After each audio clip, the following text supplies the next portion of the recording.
नमस्कार। India speaks daily में आपका स्वागत है। इंडिया स्पीक्स डेली अर्थात no left no right only Sanatan voice और मैं हूं संदीप देव। कहा जाता है कि इतिहास अपने आप को दोहराता है और आज फिर से इतिहास अपने आप को दोहरा रहा है। ये बात 2014 की है और उस समय 1 मई 2014 की है या अप्रैल मई की। उस समय कांग्रेस सत्ता में थी और कांग्रेस चाहती थी कि नरेंद्र मोदी की आवाज दबाई जाए।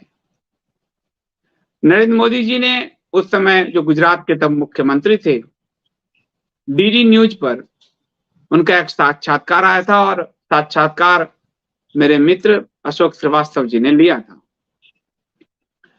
मोदी जी के उस साक्षात्कार को सेंसर कर दिया गया, लेकिन मोदी जी के पास एक स्टाइल है और स्टाइल है कि वो जो इंटरव्यू जब भी कोई करता है तो साथ ही उनका अपना कैमरामैन सारा रिकॉर्ड करता है। और जिस तरह से उनके बयान को सेंसर किया कांग्रेस ने दूरदर्शन में, वो पूरा बवाल मच गया। आप देख रहे होंगे, बवाल मच गया और नरेंद्र मोदी जी ने अपना वो वीडियो जारी कर दिया, जिसके कारण सेंसरशिप का आरोप कांग्रेस पर लगा और ये दिखा कि कांग्रेस नरेंद्र मोदी जी से डरी हुई है। आज वही इतिहास एकम सनातन भारत के साथ वही नरेंद्र मोदी जी खुद प्रधानमंत्री और उनकी सरकार दोहरा रही है। एकम सनातन भारत दल के अध्यक्ष एडवोकेट अंकुर शर्मा के साक्षात्कार को भी सेंसर नहीं किया गया, बैन कर दिया गया है। आपको पता है कि एकम सनातन भारत दल एंटी सनातन जो लोग भी हैं उनके विरुद्ध कार्रवाई कर रही है, उनके विरुद्ध आक्रामक है। और स्टालिन, उदयनिधि स्टालिन जो मंत्री भी है तमिलनाडु में, डीएमके का नेता है और मुख्यमंत्री स्टालिन का बेटा है, पुत्र है, उसने एक बयान दिया था और बयान दिया था सनातन धर्म के विरुद्ध। आपको ध्यान है कि सनातन धर्म के विरुद्ध जब ये बयान दिया तो हिंदू उबले हुए इस हिंदू का वोटर के रूप में कैसे फायदा उठाया जाए, इसके लिए भारतीय जनता पार्टी का पूरा आईटी सेल उतरा। अमित मालवीय उतरे जो आईटी सेल के हेड हैं, पूरा भारतीय जनता पार्टी का सारे नेता और मंत्री उतरे और तो और प्रधानमंत्री उतरे, नरेंद्र मोदी प्रधानमंत्री उतरे और उन्होंने कहा सनातन पर जो लोग हमला करता है, हे राम, महात्मा गांधी कुछ से कुछ घुमाते हुए चले गए।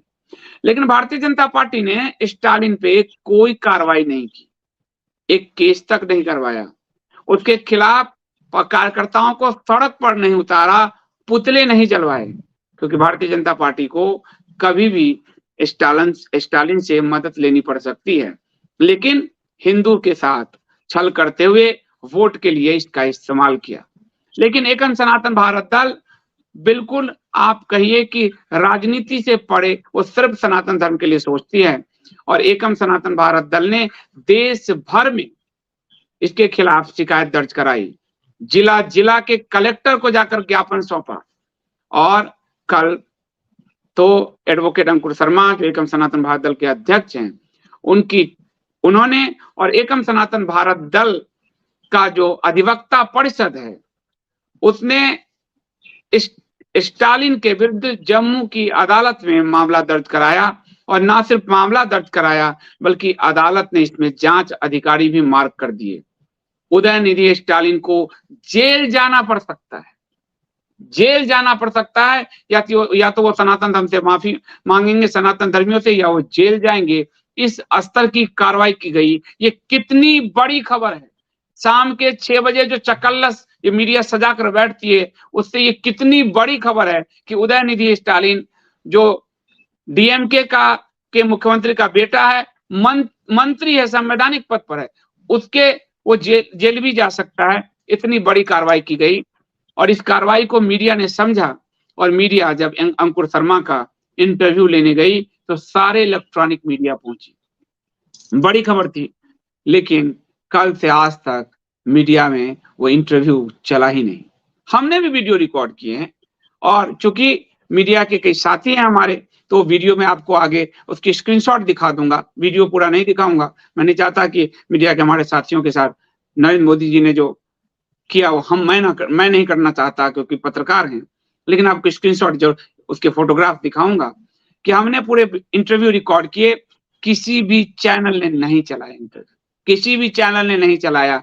सरकार इतना डर गई, मोदी जी के साथ जो कांग्रेस कर रही थी, आज एकम के साथ वही स्वयं प्रधानमंत्री नरेंद्र मोदी और उनकी पूरी पार्टी कर रही है, क्योंकि उनके जो हिंदू हित का ढकोसला वो बिल्कुल खुल रहा है कि वो लोग सिर्फ हिंदुओं को डराकर वोट लेना चाहते हैं, वास्तव में कार्रवाई करना नहीं चाहते। इसी पर आज हमारे साथ होंगी एकम सनातन भारत दल की राष्ट्रीय प्रवक्ता इस प्रोमो के बाद ज्योति पांडे जी। ये एकम सनातन भारत दल के राष्ट्रीय प्रवक्ता हैं। आप लोग भी इनसे आप रूबरू हो सकते हैं आज, और मीडिया की हमारी टीम बनी है।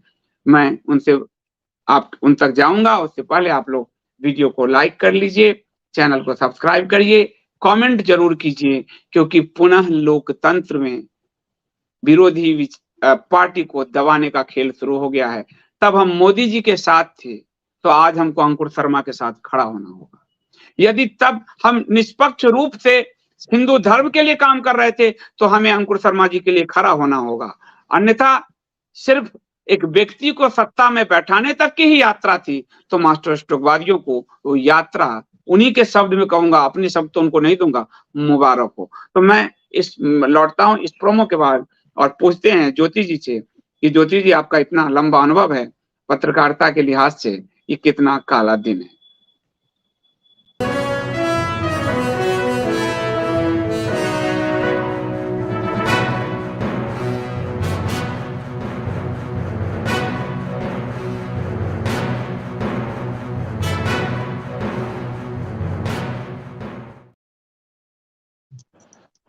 सबसे पहले ज्योति जी, आपका बहुत बहुत स्वागत है। और धन्यवाद संदीप जी।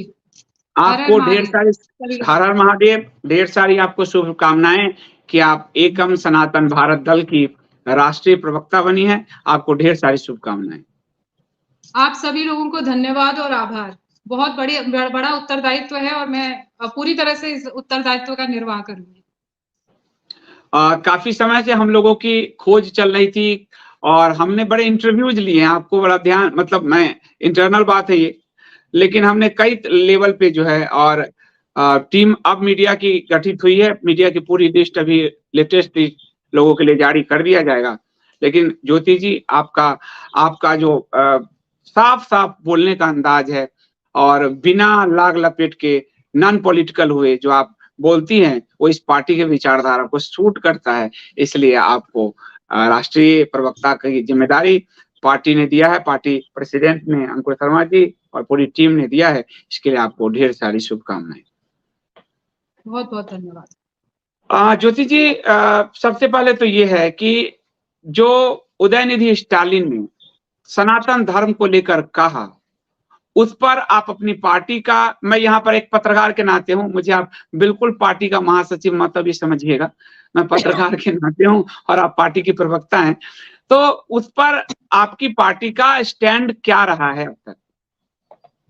देखिए, पहले दिन से एकम सनातन भारत दल ने इसका विरोध किया है और केवल सिंपल शब्दों में विरोध नहीं हुआ है, हमारी तरफ से बहुत ही घोर और जो है गंभीर विरोध सबकी तरफ से आया है। और हमारी पार्टी असल में ये प्रतीक्षा कर रही थी कि प्रधानमंत्री की तरफ से या भाजपा की तरफ से, क्योंकि रूलिंग पार्टी वही है इस समय, कि वहां से कुछ बयान आएगा। जब वहां से कुछ नहीं हुआ, तब हमारे कार्यकर्ताओं ने मिल करके फिर जो है अभी आज ही ऐसा हुआ है कि जम्मू में उन्होंने जाकर के फिर क्रिमिनल FIR करवाई ही है उनके ऊपर, और आपने बताया ये कि अरेस्ट भी हो सकती है उसमें। एज कानून की जानकार मैं भी हूँ, पत्रकारिता से मेरा संबंध रहा है। शुरू से ही एकम सनातन ESVD ने इसका विरोध किया था, अलग अलग स्तर पर इसका विरोध चल रहा था, न केवल सोशल मीडिया पर बल्कि आप धरातल पर भी देखेंगे तो हर जगह से आवाज उठी कि ये बहुत गलत है। इस तरह से आप कैसे बोल सकते हैं उस देश में जहां हिंदू बहुल आबादी है, जहां पर एक पार्टी हिंदू हितों की बात करते हुए सत्ता में भी आई है, लेकिन फिर भी किसी प्रकार की कोई बातचीत उनको कोई समझ में नहीं आता है और वो बिल्कुल ही हिंदू हितों को नकार बैठे हैं। और हम देख ही रहे हैं कि उनका किस तरफ जो है झुकाव हो गया है, ये तो हम बार बार देख रहे हैं। तो हमारा शुरुआत से ही पहले दिन से विरोध हो रहा है, क्योंकि मैं सभी सारे ग्रुप्स में मैं देख रही थी और मैंने खुद भी कई बार जाकर के लिखा कि ये बहुत गलत है। लेकिन आखिरकार हम लोगों की मेहनत रंग लाई है। ये बहुत अच्छी बात है कि हम लोगों की तरफ से एक प्रयास हुआ और एक एफआईआर दर्ज हुई।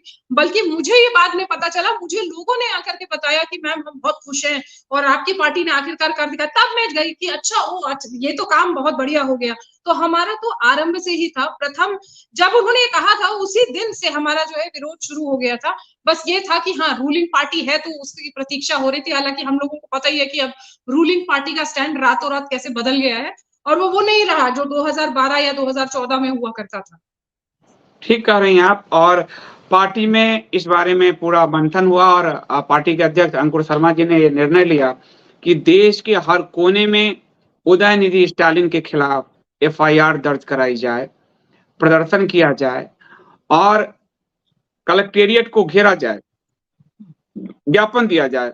और मुझे प्रसन्नता है कि एकम सनातन भारत दल में जिला लेवल तक जाकर, राज्य ही नहीं, जिला लेवल तक जाकर कलेक्टर को ज्ञापन दिए गए, पुलिस थाने में शिकायत दी गई। जहां पुलिस थाने में कई एसएचओ ने शिकायत देने से मना किया, वहां धरना दिया, बैठे वहां कई दिन, आज नहीं तो कल जाकर थाने में बैठे कि आप लीजिए, आपको लेना होगा। कल नहीं फिर लिया, परसों आज ही जोकर उनको शिकायत लेना पड़ा। और कल अंकुर शर्मा जी और उनकी टीम, मैं कहूंगा मिंटू जो है एफआईआर भी दिखाएगा कि उनकी जो हमारे पार्टी के अध्यक्ष हैं उनके नेतृत्व में और एकम सनातन भारत दल, इसका जो अधिवक्ता परिषद है, पूरा परिषद हमारा जो है, उस अधिवक्ता परिषद जो हमने देश भर में हिंदू हितों की लड़ाई लड़ने के लिए सारे राज्यों से वकील इसमें इकट्ठा हुए हैं।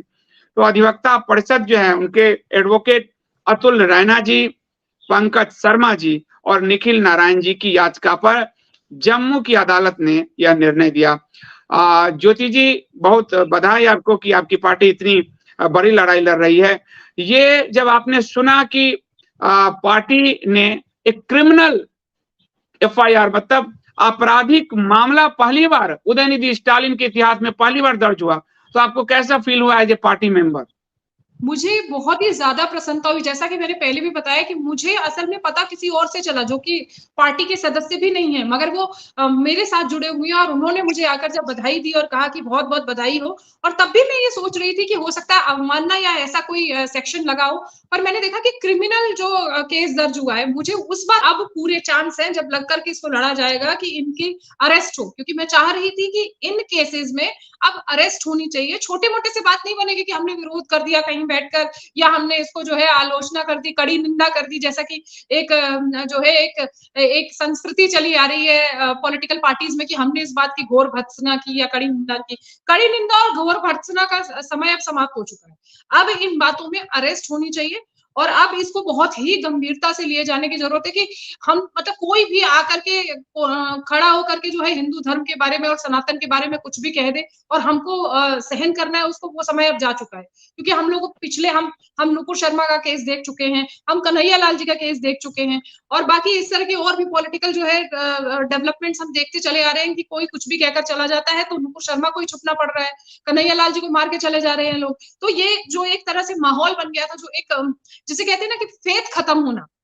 मैं नए बच्चों के साथ बहुत काम करती हूँ, तो जो फेथ समाप्त हो रहा था, इस एफआईआर से वो फेथ वापस आया और इससे लोगों में बहुत ज्यादा, मुझसे मेरे से बहुत ज्यादा कुछ और लोग हैं जो मुझे आकर बोले कि कम से कम आपने ये काम कर दिखाया, आपकी पार्टी ने कम से कम ये इनिशिएटिव ले लिया, ये बहुत इंपॉर्टेंट था। तो वो जो जिसे कहते हैं ना उस विश्वास का वापस आना बहुत बड़ी बात है। तो मैं बहुत ज्यादा खुश हूँ। मेरे साथ साथ इस देश के सभी सनातनी भाई बहन खुश हैं। मैं इस बात से बहुत ज्यादा खुश हूँ कि सभी लोगों में वो विश्वास, वो गर्व वापस आया है। सही बात कह रही हैं, क्योंकि जब वो सनातन धर्म को उदयनिधि ने गाली दिया था तो पीड़ा मन में उठ रही थी, हर हिंदू के मन में पीड़ा थी कि आखिर क्या कारण है कि सनातन पे जो चाहता है मुंह उठाकर बोलता है और भारत की राज सत्ता बिल्कुल इसको बर्दाश्त कर रही है, कुछ भी उन पर कार्रवाई नहीं कर रही है। 1900 इसी डीएमके पार्टी का जो पितृपुरुष है, 1958-59 की बात है, पेरियार को नेहरू ने गिरफ्तार करवा दिया था। वो हिंदू धर्म को गाली देता था, उसने ब्राह्मणों को गाली दिया। अब तो पेरियार के जन्मदिन मनाए जा रहे हैं। तथाकथित हिंदूवादी सरकार में मोदी जी पेरियार के जन्मदिन मना रहे हैं, जबकि नेहरू ने गिरफ्तार करवाया था पेरियार को। लेकिन आज खुलेआम गाली दी जा रही है, उस पर सिर्फ वोट मांगा जा रहा है। ये एकम के राष्ट्रीय अध्यक्ष अंकुर शर्मा जी का ये ट्वीट है कि 20 तारीख को कोर्ट में अगली तिथि तय हो चुकी है, 20 अक्टूबर को, यानी स्टालिन को नोटिस जा चुका है, अगली तिथि तय हो चुकी है, स्टालिन पे कार्रवाई तय है। ये मैं आगे बढ़ूं उससे पहले मैं कहूंगा कि अंकुर शर्मा जी का वीडियो सुना दें मिंटू, जो अंकुर शर्मा जी ने कहा है कि केस लड़ा जो है उनकी पूरी हमारी एकम की जो अधिवक्ता परिषद राष्ट्रीय अध्यक्ष के नेतृत्व में ही काम कर रहा है। अधिवक्ता परिषद, क्योंकि वो बहुत बड़े वकील हैं अंकुर शर्मा जी, तो उन्हीं के नेतृत्व में पूरा अधिवक्ता परिषद देश का जो है जिसमें सारे वकील जुड़े हुए हैं, वो उनके नेतृत्व में ही काम कर रहा है, जिसने इस कार्य को अंजाम दिया है। तो मैं कहूंगा मिंटू को कि वो वीडियो जो है अंकुर शर्मा जी का वो सुनाए एक बार, फिर मैं आगे की तरफ हम बढ़ते हैं। सनातन संस्कृति, सभ्यता और धर्म में विश्वास रखने वाला एक व्यक्ति आज बधाई का पात्र है, क्योंकि उदयनिधि स्टालिन जो सनातन धर्म को खत्म करने की बात कर रहा था, सनातन धर्म के खिलाफ आपत्तिजनक टिप्पणी और अपशब्दों का प्रयोग कर रहा था, एकम सनातन भारत दल के कार्यकर्ताओं ने आज जम्मू के कोर्ट से उसके खिलाफ कानूनी कार्रवाई शुरू करवाने का आदेश प्राप्त किया है। जम्मू कोर्ट ने एसएसपी जम्मू को इस केस में इंक्वायरी ऑफिसर अपॉइंट किया है और आदेश दिया है कि स्टालिन के खिलाफ पूरी इंक्वायरी की जाए। स्टालिन ने सनातन धर्म के खिलाफ जो बोला है उस पर एक डिटेल्ड रिपोर्ट कोर्ट के समक्ष पेश की जाए। एकम सनातन भारत दल जो सनातन संस्कृति, सभ्यता, धर्म के सशक्तिकरण हेतु एक राजनीतिक पार्टी के रूप में पूरे भारतवर्ष में आज फैला है, उसने ये निर्णय किया है कि सनातन पे डायरेक्टली इनडायरेक्टली किसी भी तरीके से प्रहार करने वाली व्यक्ति को बख्शा नहीं जाएगा।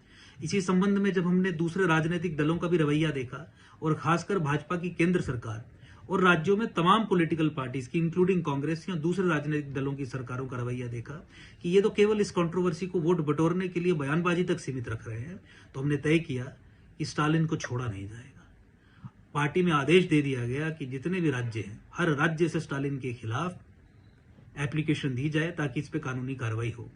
उसी प्रक्रिया में सबसे पहले जम्मू के कोर्ट में हम पहुंचे और जम्मू के कोर्ट में अपनी एडवोकेट काउंसिल के 3 मेंबर्स निखिल नारायण शर्मा, अतुल रैना जी और पंकज शर्मा, इनकी याचिका पे स्वयं मैं एडवोकेट की कैपेसिटी में पेश हुआ और स्टालिन के खिलाफ ही आदेश करवाया। आज एकम सनातन भारत दल समस्त भारत के और पूरे विश्व के सनातनियों को ये आश्वस्त करना चाहता है कि इस केस को इसके लॉजिकल कंक्लूजन तक एकम सनातन भारत दल लेके जाएगा।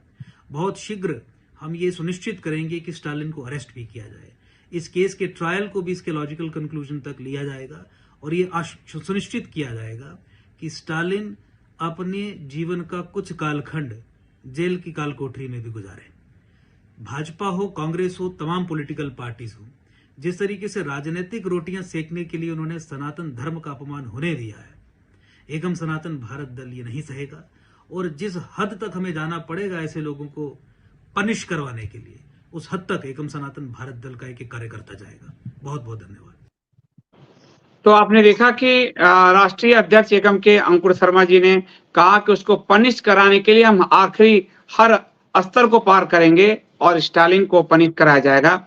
जब ये खबर आई उसके बाद ये बड़ी खबर थी, क्योंकि वो एक मंत्री हैं उदयनिधि स्टालिन, उनके खिलाफ उसके बाद सारी मीडिया अंकुर शर्मा जी के पास बाइट के लिए पहुंची।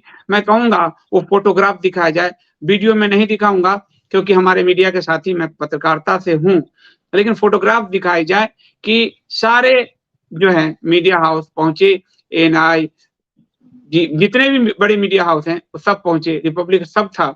आप देखेंगे ये दूसरा फोटोग्राफ भी दिखाओ, ये आप देखिए, तो सारे चैनल्स पहुंचे, इंटरव्यू भी लिया। लेकिन उस इंटरव्यू को एक चैनल, उसका नाम नहीं लूंगा, बड़ा चैनल है, वो कुछ सेकंड का वो इंटरव्यू चला और बाद में उस वीडियो से वो इंटरव्यू अंकुर शर्मा जी का निकाल दिया गया। तो अंकुर शर्मा जी ने कहा कि हो सकता है कि कल चलाएं पूरा, और आज पूरे दिन जो है उस पूरी खबर को ब्लैकआउट किया गया है, बंद किया गया है, खबर चलने नहीं दी गई है। ज्योति जी, इसके पीछे आपको क्या कारण समझ में आता है? देखिए, इसके पीछे एक ही कारण समझ में आ रहा है कि वो है डर। ठीक है, इनको डर तो है कि हमने नहीं किया और इन्होंने कर दिखाया, ठीक है। और दूसरी बात ये है कि जनता का जो है, जनता के मन में भी था कि ये इस पर कार्रवाई होनी चाहिए। तो जब ये वाला दल नहीं कर पाया, जो कि अभी जो है पावर में है, और दूसरा कोई कर देता है, तो जो पावर में जो दल है उसको डेफिनेटली डर भी लगेगा, गुस्सा भी आएगा, झुंझलाहट भी होगी।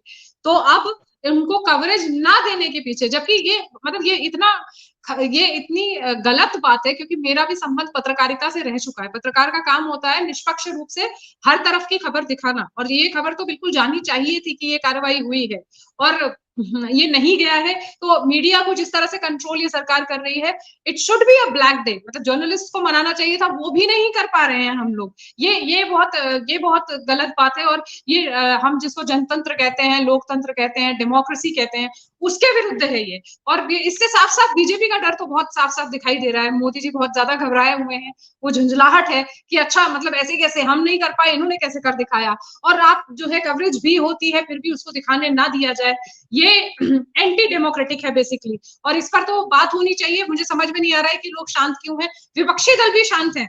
मतलब आप ये देखिए कि विपक्षी दल, एकम सनातन से तो लोग बोल रहे हैं, वो तो मैंने सोशल मीडिया पर देखा, लेकिन विपक्षी दलों की तरफ से मैंने बोलते हुए नहीं देखा कि अंकुश शर्मा जी की बाइट्स नहीं दिखाई गई है। ये एक बहुत बड़ी बात है, ये जनतंत्र पे हमला है एक तरीके से, मगर इसके बारे में कोई बात नहीं कर रहा है। इससे भी पता चलता है कि एक्चुअली तो घबराहट और झुंझलाहट केवल एक तरफ नहीं है, बल्कि चारों तरफ है। क्योंकि विपक्षी दल तो यूं भी सनातन के विरुद्ध ही है, उन्हें फर्क नहीं पड़ता है कि सालिम जो है उनको सजा मिले या ना मिले। लेकिन गवर्निंग जो हमारा जो अभी जो गवर्नमेंट है, उसकी झुंझलाहट तो है ही, साथ में विपक्षी दलों की भी झुंझलाहट और घबराहट साफ साफ दिखाई पड़ रही। ये लोग डर गए हैं। विपक्षी दल तो ज्योति जी नहीं आएंगे, क्योंकि विपक्षी दल के इंडिया गठबंधन का पार्टी है डीएमके। ये जो उदयनिधि स्टालिन है, वो तो कांग्रेस का ही, कांग्रेस की गोदी में ही बैठा है। और कांग्रेस तो एंटी सनातन शुरू से रही है, ये तो किसी से छुपा हुआ नहीं है। हाँ, कांग्रेस ने हिंदुत्व पे दावा करके हिंदुओं को नहीं ठगा, ये बात भी है, जैसे भाजपा ने हिंदुत्व पे दावा करके ठगा। लेकिन कांग्रेस और उसके जो अलाइज पार्टनर हैं, वो एंटी सनातन हैं और आरंभ से हैं। कल राहुल गांधी ने एक बयान भी दे दिया है कि मूर्तियों में शक्ति नहीं होती। तो मूर्ति पूजा के, मोदी जी मूर्ति उखाड़ते घूम रहे हैं, मंदिर तुड़वाते घूम रहे हैं, और राहुल गांधी मूर्तियों में शक्ति नहीं है का राग अलाप रहे हैं। तो ये तो बिल्कुल ही है, ये साफ दिख रहा है।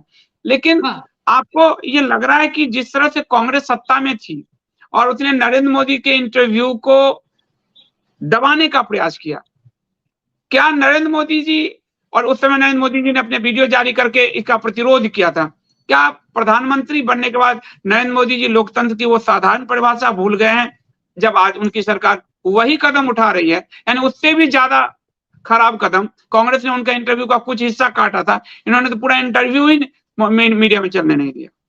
हाँ, बिल्कुल उसी तरीके का काम ये कर रहे हैं। जैसा, तो जब लोग मुझसे कहते हैं कि देखिए ये कांग्रेस भी ऐसे, तो मैं कहती हूँ कांग्रेस को ही क्यों कह रहे हैं आप? अब तो भाजपा बिल्कुल उसी धरातल पर है जिधर कांग्रेस है, एकदम सिमिलर प्लेटफॉर्म पे आ गए हैं ये दोनों। वो भी उसी तरह की बात कर रहे हैं, वो भी यही मैं कह रही हूँ कि ये बिल्कुल एंटी डेमोक्रेटिक है, ये एंटी लोकतंत्र है, मगर इसके बारे में कोई भी बात नहीं कर रहा है। मोदी जी बिल्कुल वही कर रहे हैं जो विपक्ष ने उनके साथ एक बार किया था, एक बार क्या कई बार किया था, जब वो सत्ता में आने की कोशिश कर रहे थे। तो मुझे केजरीवाल की बात याद आ गई कि उस कुर्सी में ही कुछ प्रॉब्लम है, जब वो वहां पहुंचते हैं तो एकदम से बदल जाते हैं। तो ये वो व्यक्ति ही नहीं है जिनको लाया गया था यहाँ पर, और जिनको सनातन के हित की बात करने के लिए लाया गया था। ये बिल्कुल बदल गए हैं, और ये बिल्कुल वही कर रहे हैं जो एक समय पर इनके साथ हुआ है। तो क्या ऐसा सोच के बैठे थे कि जब हम वहां पहुंचेंगे तो हम भी अपना पावर इसी तरह से दिखाएंगे? तो मे भी उनके मन में ये बात रही हो। मगर मुझे आश्चर्य इस बात पे हो रहा है कि पत्रकारिता जगत भी शांत है, क्योंकि ये बिल्कुल एंटी मीडिया स्टेप है, एंटी डेमोक्रेटिक है। और लोकतंत्र में ऐसा नहीं होता है कि मीडिया को रोक दिया जाए। मीडिया को पूरी पावर होती है कि वो हर तरफ की बात दिखाए। तो जब नहीं दिखाने दिया जा रहा है, वो लोग भी नहीं बोल रहे हैं, ये एक आश्चर्य की बात है। मोदी जी का तो खैर झुंझलाहट और घबराहट सब कुछ समझ में आ ही रहा है। ये दैनिक जागरण का है, मैं कहूंगा बड़ा करे। दूरदर्शन के लिए मुसीबत बना मोदी का साक्षात्कार, और मोदी के साक्षात्कार को सेंसर करके थोड़ा भी चलाना तो कांग्रेस ने हैमर किया था। और हालांकि जो लोग कहते हैं 14 के बाद लोग बोल रहे हैं, मोदी जी का कुछ साक्षात्कार तो दूरदर्शन ने चलने दिया था। यहाँ तो अंकुर शर्मा का साक्षात्कार चलने ही नहीं दिया गया, और सारे बड़े चैनल आए थे वहां इंटरव्यू करने, सारे बड़े चैनल आए थे इंटरव्यू करने। लेकिन इंटरव्यू चलने नहीं दिया गया अंकुर शर्मा का, जो साफ दिखा रहा है कि किस तरह से पत्रकारिता को दबाया जा रहा है। ज्योति जी, 2014 से 2022, 21-22 के बीच में या 23 तक ले लीजिए, मीडिया को करीब करीब 6000 करोड़ का विज्ञापन जारी किया गया है। एक रिकॉर्ड है, दिखा रहा है। क्या आपको लगता है कि मीडिया, जो अरुण जेटली जी ने राज्यसभा में कहा भी था कि मीडिया अब सिर्फ एक व्यवसाय है, विज्ञापन के वजह से मीडिया को एक तरह से रिश्वत दिया जा रहा है? अरुण जेटली जी का बयान है राज्यसभा में, मेरा नहीं है, कि जब उन्होंने अरविंद केजरीवाल की सरकार पे हमला किया था कि मीडिया को विज्ञापन के जरिए रिश्वत दिया जा रहा है, क्योंकि तय पैमाना से ज्यादा विज्ञापन जब होता है तो वो एथिक्स के खिलाफ है। आपको लग रहा है कि क्या ये मीडिया को रिश्वत दे के चुप कराया जा रहा है, या मीडिया तो बयान लेके गई, वहां रन भी किया, एक चैनल ने थोड़ा रन भी किया, फिर उसको हटाया, तो यहाँ सरकार से आदेश गया होगा कि भैया एकम का नाम मत लो, क्योंकि सना हिंदू की ठेकेदारी सिर्फ हमारे पास है। देखिए, दोनों ही बातें हैं, लालच भी है, डर भी है, मुझे दोनों ही चीजें नजर आ रही हैं। जैसा कि अभी मैं ट्विटर में देख रही थी कि नुपुर शर्मा भी कह रही थी कि इन लोगों ने अपनी कलम बेच दी है, इसलिए हमको अपनी कलम अलग करनी पड़ी। तो वैसा ही है, इन लोगों ने अपनी कलम बेच भी दी है, इनको घबराहट भी है। मेरे ख्याल से दोनों तरह का प्रेशर यहाँ बनाया गया है, तब ऐसा हुआ है कि वो बाइट दिखाई ही नहीं गई और उसको जो है हटा ही दिया गया और चलने ही नहीं दिया गया, बल्कि बाइट दिखाने की तो बात छोड़िए, चलने ही नहीं दिया गया उसको कहीं पर भी। तो इसमें लालच तो अब देखिए, तय जैसा कि अरुण जेटली जी ने कहा था, बिल्कुल सही कहा था, तय अगर जो है उससे अगर ज्यादा हो जाते हैं विज्ञापन तो ऑब्वियसली वहां लालच तो अपने आप आ ही जाता है। और मीडिया हाउसेस कैसे काम करते हैं हमको से और आपसे छुपा हुआ नहीं है। मेरा भी बैकग्राउंड आकाशवाणी लखनऊ का रह चुका है, मैं कई साल तक उन लोग के साथ काम की हूँ, तो मुझे भी बहुत अच्छी तरह से पता है कि कैसे। लेकिन तब की बात और अब की बात में बहुत जमीन आसमान का फर्क है। बिके हुए लोग भी हैं और साथ में डराए गए लोग भी, दोनों ही चीजें शामिल हो गई हैं इसमें। तो ये बात तो 100% सच है कि मीडिया को कैसे भी तरह से इन्फ्लुएंस किया गया है, ये बाइट ना चलाई जाए। और एक और चीज मुझे याद आ रहा है, अगर मैं कहूंगा वो निकाल पाए मिंटू, कि 2013 में मोदी जी बयान दे रहे थे जब मीडिया को विज्ञापन जारी किया जा रहा था। अरविंद केजरीवाल तो आप जानते हैं वो भी मीडिया से ही बना है, वो तो पूरा मीडिया का ही क्रिएशन है उसका। तो अरविंद केजरीवाल को जब था तो मोदी जी का बयान था कि इतना पैसा जो आप खर्च कर रहे हैं मीडिया पर, विज्ञापन पर, उसको आप किसानों के बीमा पर खर्च करिए। लेकिन आज आप कोई भी अखबार देखिए, बड़े बड़े जैकेट विज्ञापन मोदी जी के ही हैं चारों तरफ। ऐसे में क्या लगता है आपको कि मोदी जी अपनी ही कही हुई सारी बात भूल चुके हैं? मीडिया की स्वतंत्रता की वकालत करते थे। राजदीप सरदेसाई की किताब में है कि मोदी जी बाइट देने के लिए बरसात में छतरी लेके पूरे दिन संसद के बाहर उधर खड़े रहते थे कि कोई मेरा एक बाइट ले ले। मीडिया में बैठने के लिए, जाने के लिए वो बेचैन रहते थे कि कोई मेरा एक बाइट ले ले। लेकिन आज आपको क्या लग रहा है कि नरेंद्र मोदी जी अपने उस दिन को भूल गए हैं और अब वो चूंकि बिल्कुल सत्ता में है तो कांग्रेस वाला रवैया उन्होंने अपना लिया है? हाँ, बिल्कुल बिल्कुल, वो साफ साफ दिख रहा है उनका। और उनका मीडिया प्रेम तो हम लोगों को सबने देखा ही है कि बिना कैमरा लिए कहीं चलते नहीं है, लेकिन खुद होना चाहिए वो, और कोई ना हो उनके अलावा। आप सही कह रहे हैं कि बड़े बड़े, मैं तो इधर दक्षिण भारत में, उधर भी बड़े बड़े अखबारों में उन्हीं के ऐड होते हैं। फर्स्ट पेज आप खोलेंगे उसमें मोदी जी का इतना बड़ा ऐड होता है। तो वो सब कुछ भूल चुके हैं जो उन्होंने एक बार कहा था। मुझे ऐसा लगता है कि वो जो कुछ भी कहा गया था वो सत्ता में आने की सीढ़ी थी। जब वो वहां पहुंचे तो वो एग्जैक्टली वही कर रहे हैं जिनका उन्होंने कभी विरोध किया था। हालांकि ऐसी बात नहीं है कि उनको मीडिया से प्यार नहीं है, प्यार बहुत है उनको, लेकिन उनको खुद के लिए है वो प्यार कि मैं नजर आऊं, मेरा सब जगह प्रचार हो। जहां पर भी वो नहीं होते हैं वहां उनकी झुंझलाहट और घबराहट बढ़ती है कि मेरे अलावा कोई और कैसे। यही कारण है कि उन्होंने हमारे अंकुर जी का जो है वो कहीं भी बाइट चलने नहीं दिया। उनको लग रहा था कि ये तो मतलब बिल्कुल ही अगेंस्ट चला जाएगा। जो काम जो है सत्ता में रहकर वो नहीं कर पा रहे हैं या नहीं करना चाहते हैं, कर पा रहे हैं की बात नहीं है, वो करना ही नहीं चाह रहे हैं। जो कुछ भी वो सोच के समझ के 2012, 13, 14 में जो बातें वो कह रहे थे वो सब केवल आई वॉश था, यहाँ तक पहुंचने का एक साधन था, और वो सब कुछ भूल चुके हैं। मीडिया तो मतलब जिसे चौथा स्तंभ लोकतंत्र का कहा जाता है वो सब ढह चुका है। ये इनके हाथ में है, वो जो चलाना चाहते हैं वही चलेगा, बाकी और कुछ नहीं चलेगा। तो ये तो बात है कि वो सब कुछ भूल चुके हैं, जो भी उन्होंने कहा था, किया था, सब कुछ भूल चुके हैं। और इसीलिए आज इतनी बड़ी घटना, और शायद ये वजह ये है क्योंकि ये सिर्फ हिंदुओं को डराकर वोट लेने की जो रणनीति है भाजपा और संघ की, बहुत पुरानी रणनीति है। उस रणनीति पे चल रहे थे। अब कोई सनातन पे हमला करेगा तो इसे छोड़ेंगे नहीं। छोड़ेंगे कैसे नहीं, आप हमें वोट दीजिए, बस हो गया। लेकिन कानून के जरिए ऐसे लोगों को सजा दिलवाने का प्रयास ये जो एकम ने किया है, भारतीय जनता पार्टी कभी नहीं कर पाई है। आपको लगता है कि भारतीय जनता पार्टी, ज्योति जी, भारतीय जनता पार्टी सिर्फ हिंदुओं का इमोशनल अत्याचार करती है हिंदुओं पे, वो हिंदू विरोधी नेताओं पे या लोगों पे कोई कार्रवाई नहीं करना चाहती?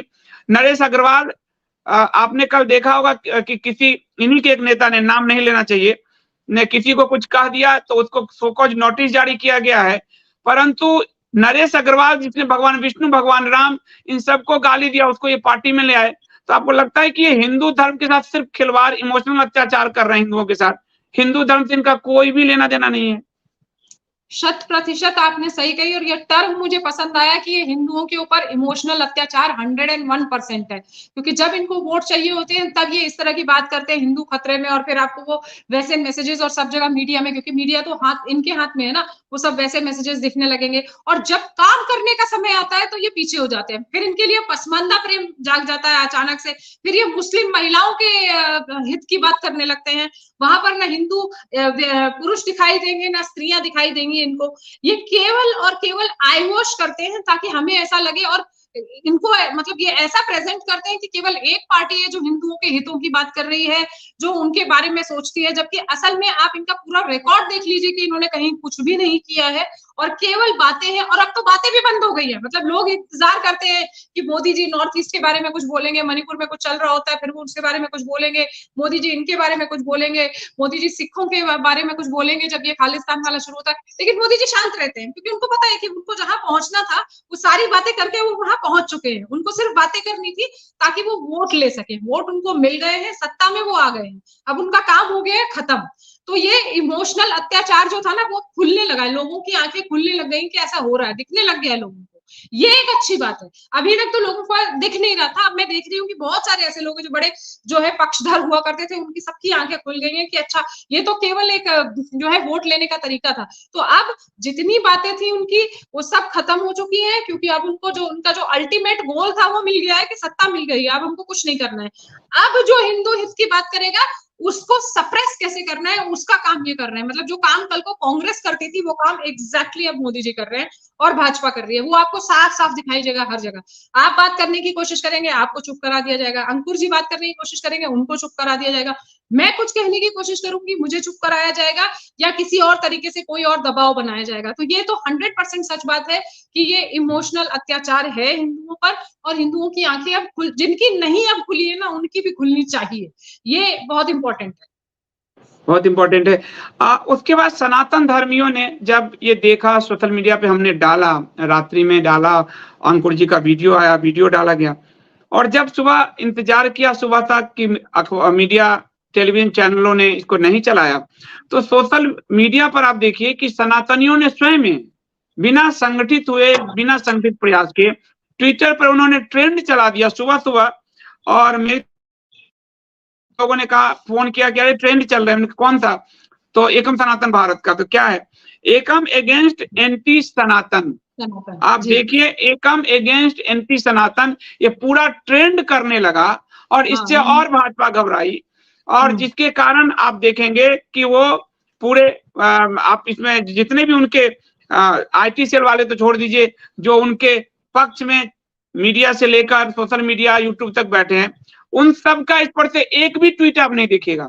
जो कल तक उदयनिधि स्टालिन के विरोध में बोल रहे थे, आज उदयनिधि स्टालिन पे इतनी बड़ी कार्रवाई हुई, लेकिन वो जो सोशल मीडिया के धुरंधर बने हुए हैं, वो जो यूट्यूबर बने हुए हैं, वो जो मीडिया में है, उन्होंने एक भी ट्वीट को रिट्वीट या अपनी तरफ से लिखना उचित नहीं समझा। उनके लिए हिंदू धर्म सिर्फ एक व्यक्तिवाद और एक पार्टीवाद पे जो है केंद्रित रह गया। आपको क्या लग रहा है आज के दौर में जो हिंदू का दोहन हुआ है उसमें एक बड़ी भूमिका ये सोशल इन्फ्लुएंसरों का भी है, जो सिर्फ एक पार्टी के लिए पेरोल की तरह काम कर रहे हैं, उनका धर्म से कोई लेना नहीं रह गया। आप इस पे क्या सोचती हैं? ये बहुत बढ़िया बात कही आपने, क्योंकि जैसे ही मैंने ये अनाउंस किया था कि मैं इस पार्टी के साथ हूँ, तो बहुत सारे ऐसे लोग जो हिंदू हित की बात करते थे, वो केवल एक पार्टी के साथ होने की वजह से उन्होंने मुझे बहुत सारे अपशब्द और ये सब कहे, और मुझे भी सुनने को मिला। और रिट्वीट नहीं कर रहे हैं आपको, उन्होंने अनफॉलो की, मैं आपको अनफॉलो कर रहा हूँ क्योंकि आप इस पार्टी के साथ हैं। तो मुझे ये पूरा समझ में नहीं आया कि क्यों, आप हिंदू हित की बात कर रहे थे, मैं भी एक ऐसी पार्टी के साथ हूँ जो सनातन हित की बात कर रही है, तो अब दिक्कत क्या है? तो दिक्कत ये है कि उनका पार्टी के प्रति क्या लॉयल्टी है, किस तरह का उनका जो है माइंडसेट है, वो एक समझने की बात है। क्योंकि बहुत सारे ऐसे लोग हैं जिनको मैं जानती हूँ, वो पेरोल पे भी नहीं है। अब उनको क्या मोदी जी क्या देते हैं, वो एक जो माइंडसेट है ना, उससे मैं थोड़ी कभी कभी परेशान होती हूँ कि ये क्या माइंडसेट है कि आप तब भी उनका जो है पक्ष लिए जा रहे हैं। क्योंकि एक इससे होता क्या है, जब आप एक पार्टी की लॉयल्टी, मैं बार बार लोगों को ये कहती हूँ, इससे ये होता है कि जब आप एक सही बात उठा रहे हैं, जैसे अभी जो बात हो रही है, ये बहुत जरूरी थी, ये उदाहरण जाना बहुत जरूरी है कि अगर आप सनातन के विरुद्ध कोई बात करेंगे तो आपके खिलाफ FIR क्या गिरफ्तारी तक हो सकती है, ये उदाहरण जाना जरूरी था। अब ये कॉज इंपॉर्टेंट है, यहाँ पर पार्टी कौन सी है आप ये देख करके कि नहीं, अगर ये बीजेपी वाले नहीं है तो हम उनसे बात नहीं करेंगे। तो ये जो हो रहा है ना, ये गलत है। क्योंकि ट्वीट्स तो मैंने भी किए थे और मैंने बड़े ध्यान से नोटिफिकेशंस चेक किए जाके कि वो लोग जो सचमुच में हिंदू की बात करते थे अब नहीं कर रहे। क्यों? क्योंकि मैं एक पर्टिकुलर दल के साथ हूँ, उनको हिंदू हित से मतलब नहीं है। ये एक जो विचित्र प्रकार का माइंडसेट है ना, इस पर मैं शोध अवश्य करूंगी कि ये क्यों है और ऐसा क्यों हो रहा है। जबकि यदि आप सचमुच में हिंदू के साथ हैं तो आप केवल हिंदू हित देखेंगे, आप पार्टी नहीं देखेंगे। लेकिन आप ये जितने भी लोग हैं ना, इनको हिंदू हित से कोई मतलब नहीं है। इनको पार्टी क्या दे रही है, क्या प्रेजेंट कर रही है, ये एक जो है बड़ी सोचने की बात है। बहुत सारे लोग पेरोल पे हैं, बहुत सारे लोग पेरोल पे नहीं है। ये सिर्फ माइंडसेट बन गया है कि केवल भाजपा ही हिंदू हित की। ये आपने कहा बहुत सारे नहीं है, लेकिन बहुत सारे पेरोल पे है जिनको मैं जानता हूँ, जिनके बड़े बड़े प्रोग्राम्स होते हैं, सरकार स्पॉन्सर करती है और जिनके ट्वीट को रिट्वीट करती है सरकारें। आजकल वीडियो पे भी आप देखेंगे, अभी पीयूष गोयल आदि का इंटरव्यू था, स्पॉन्सर लिखा हुआ था। और बड़े पैमाने पर भाजपा के जो व्हाट्सएप हैं, करीब 3.5-4 लाख व्हाट्सएप, उसमें कुछ व्हाट्सएप में अब तो मुझे निकाल दिया गया है, तो वहां इनके पूरे आ जाते थे कि इनका न्यूज आप एक बार खोल के देख लेना है सबको, ताकि संगठित व्यू मिलता रहे उनको, और व्यू के रूप में यूट्यूब का पैसा, तो इनडायरेक्टली वो रिश्वत। तो ये मैंने खुद देखा हुआ है। तो दोनों चीजें हैं, कुछ लोगों के माइंडसेट हैं, कुछ लोग स्पॉन्सरशिप प्रोग्राम बिल्कुल स्पॉन्सर कर रहे हैं। और इससे मैं आपको और एक एग्जांपल दूंगी कि मुझे परसों ही किसी ने बोला था कि आपके और फॉलोवर्स होने चाहिए जिस तरह से आप बात करती हैं। मैंने बोला नहीं होंगे, क्योंकि ये लोगों ने लगा दिया है कि इनके नहीं होने चाहिए, इनको फॉलो ना करे कोई। तो मैंने देखा है कि वो लोग जो सच सेम लाइन पर चल रहे हैं, हिंदू हित की ही बात हो रही है या हिंदू पुरुषों की ही बात हो रही है या हिंदू महिलाओं की बात हो रही है, वो भी नहीं करेंगे। क्योंकि उनकी लॉयल्टी या पैसा, वो जो भी चीज है, वो एक उस पार्टी के प्रति है जिसको हिंदू से कोई मतलब नहीं। तो इन लोगों को हिंदू से कोई मतलब नहीं है मेरे हिसाब से। ठीक बात है। मैं ये भी कहूंगा कि जब ये ट्विटर पे ट्रेंड चल रहा था, कई अखबारों ने, अंग्रेजी अखबारों ने खासकर, हिंदी के भी 1-2 अखबार हैं, लेकिन हिंदी के अखबारों ने नाम एकम सनातन का गायब कर दिया है। लेकिन कुछ अंग्रेजी के अखबारों ने जो है इसको पब्लिश किया है। मैं कहूंगा एक बार पब्लिश करके दिखाए, उसको अंडरलाइन कर दे। और जिसके लिए एकम सनातन भारत दल के कार्यकर्ता होने के नाते मैं उनका धन्यवाद करता हूं कि आपने मीडिया, पत्रकारिता के धर्म को निभाया है और पार्टीबाजी नहीं की है। ये एक खबर है, अखबार और टेलीविजन के लिए ये खबर बड़ी खबर है। हमारे लिए तो खबर महत्वपूर्ण होती थी, जब भी पत्रकारिता में व्यक्ति कभी महत्वपूर्ण नहीं रहा, पार्टी कभी महत्वपूर्ण नहीं रही।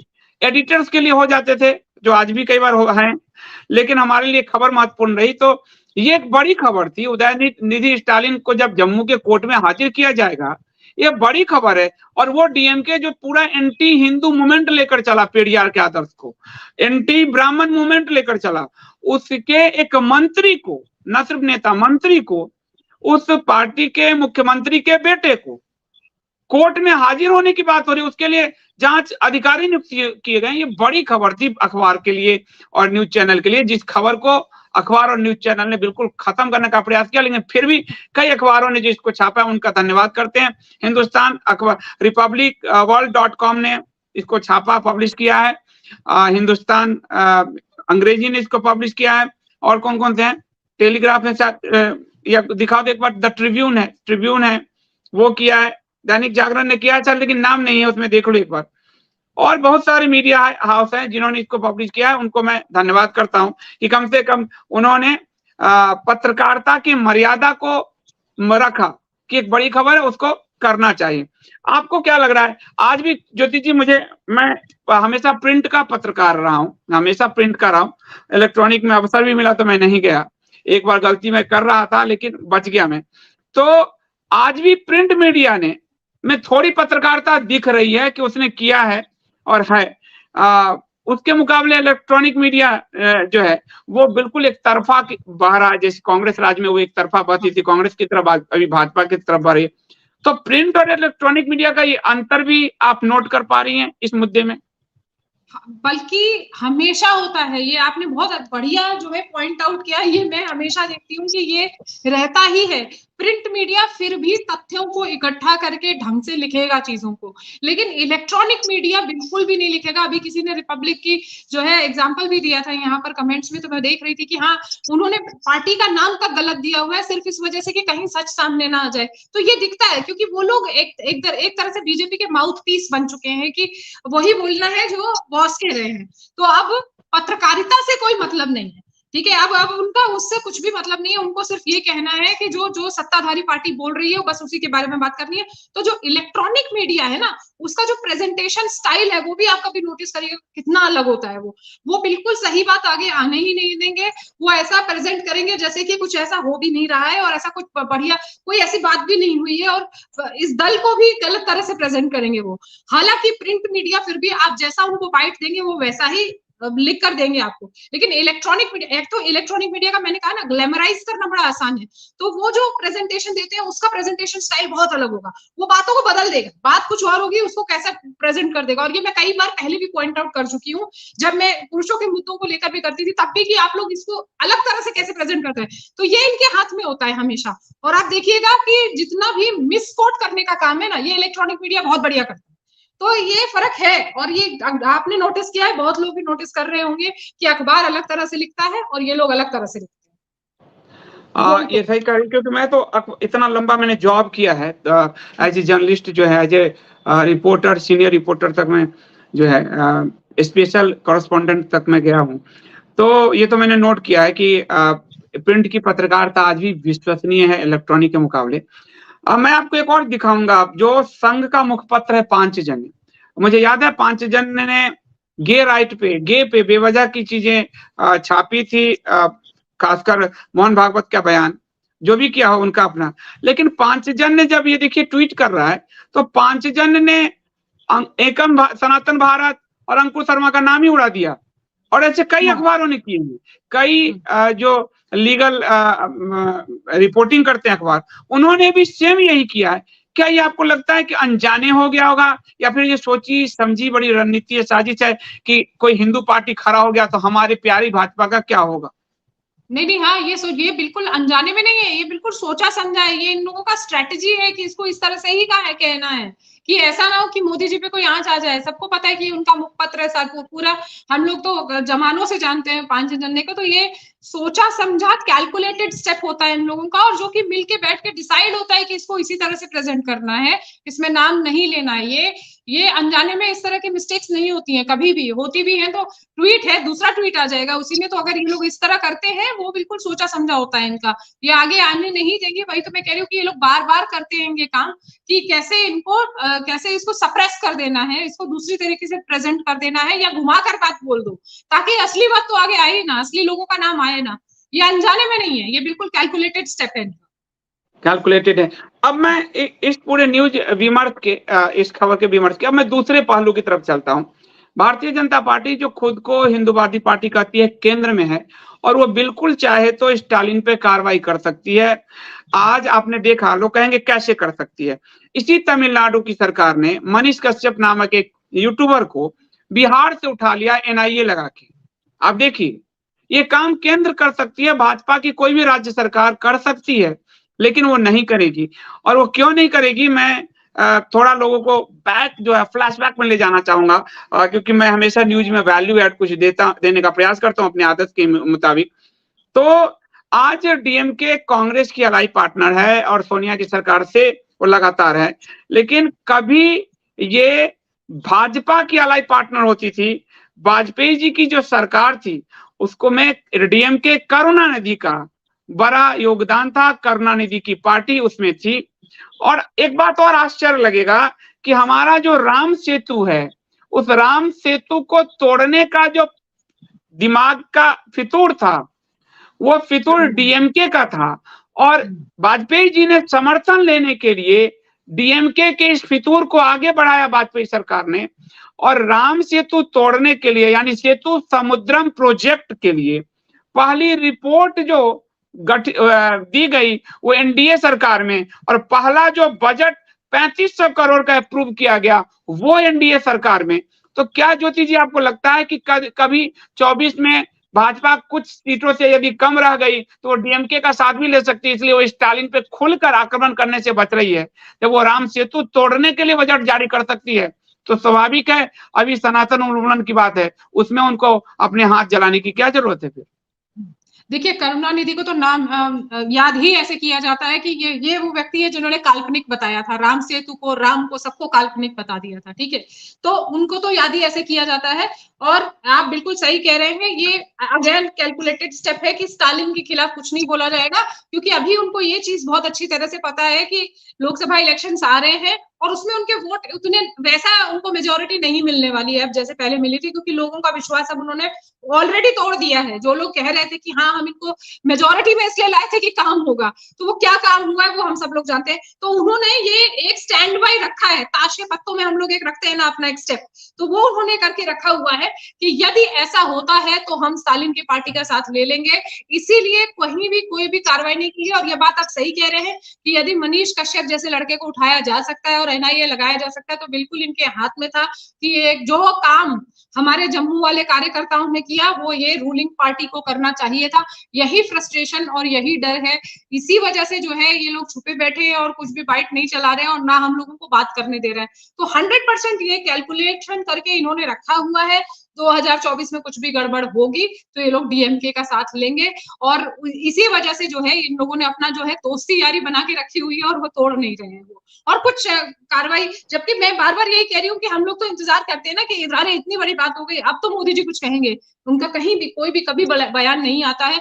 मुझे नहीं पता कि जो उनके लॉयल लोग हैं उनकी अभी भी लॉयल्टी कैसे बनी हुई है। ये एक जांच का विषय है कि ये कैसे है कि उन लोग को समझ में ही नहीं आ रहा। और अब आप कैसे कह रहे हैं कि आपके सामने विकल्प नहीं है, जबकि एसवीडी इतना बड़ा विकल्प बन के खड़ी हुई है। तो अब तो आपको सामने आना चाहिए जो हिंदू हित की बात करें। तो डेफिनेटली इन्होंने क्या किया है कि करुणानिधि की पार्टी को या हम कहें स्टालिन की पार्टी को एकदम स्टैंड बाय रखा हुआ है कि कुछ भी हुआ तो इनका साथ ले लिया जाएगा, इसीलिए अभी इनसे लड़ाई नहीं करनी है। तो वो भी कैलकुलेटेड स्टेप है। इसी पॉइंट के मैं दूसरे तीसरे पहलू पर एक पहलू पे आता हूं। ये मामला कि वाजपेयी ने सेतु समुद्रम को प्रोजेक्ट को पैसा दिया, ये आपको इंडियन एक्सप्रेस की खबर तो अभी मैं कहूंगा फिर से दिखा देगा मिंटू। 3500 करोड़ रुपए का बजट दिया था और ये आपको जो सेतु समुद्र प्रोजेक्ट का जो रिपोर्ट है वो वाजपेयी ने कराई थी। ये बात आज की पीढ़ी के सामने खुली 2020 में, जब डीएमके के लीडर टीआर बालू ने, जो एमपी हैं, उन्होंने प्रधानमंत्री नरेंद्र मोदी को एक पत्र लिखा, 3 पेज का पत्र लिखा। मैं वो पत्र कहूंगा दिखाने के लिए कि कैसे डीएमके के साथ भारतीय जनता पार्टी का अलायंस है। और इस पर नितिन गडकरी एक बयान भी दे चुके हैं कि डीएमके और भाजपा की विचारधारा एक है, वो भी मैं कहूंगा इसके बाद दिखाएगा। लेकिन ये टीआर बालू का पेज नंबर 1 है लेटर, ये प्रधानमंत्री नरेंद्र मोदी को लिखते हैं, 10 जुलाई 2020 को लिखा गया है। और इसी में छठा पॉइंट है, मैं छठा पॉइंट पढ़ देना चाहूंगा ताकि आप समझिए कि डीएमके और भाजपा एक ही सिक्के के पहलू हैं। और भारतीय जनता पार्टी जब नॉर्थ ईस्ट में उग्रवादी संगठन के साथ समझौते कर सकती है 38 पार्टी में, डीएमके के साथ वो ऑलरेडी पहले कर चुकी है एंटी सनातन डीएमके के साथ, तो आगे भी वो अपनी संभावना को जीवित रखना चाहती है, जिसके कारण वो स्टालिन पर कार्रवाई से बच रही है। तो ये जो टीआर बालू ने पत्र लिखा था प्रधानमंत्री नरेंद्र मोदी को, उसका मैं छठा पॉइंट पढ़ता हूं। वो प्राइम मिनिस्टर मोदी को कह रहे हैं, you are well aware that this project, Setu Samudram के बारे में, was dear to many political gains and great sons of the country like Anna, Kamaraj, Kalaignar and Atal ji. ये जितने भी आप देखेंगे जो लोग इस प्रोजेक्ट में राम सेतु टूटना था, उसमें जो लोग बहुत ज्यादा इसको पसंद कर रहे थे उसमें एक अटल जी का भी नाम है। In fact because of the long mutual affection and esteem between Atalji and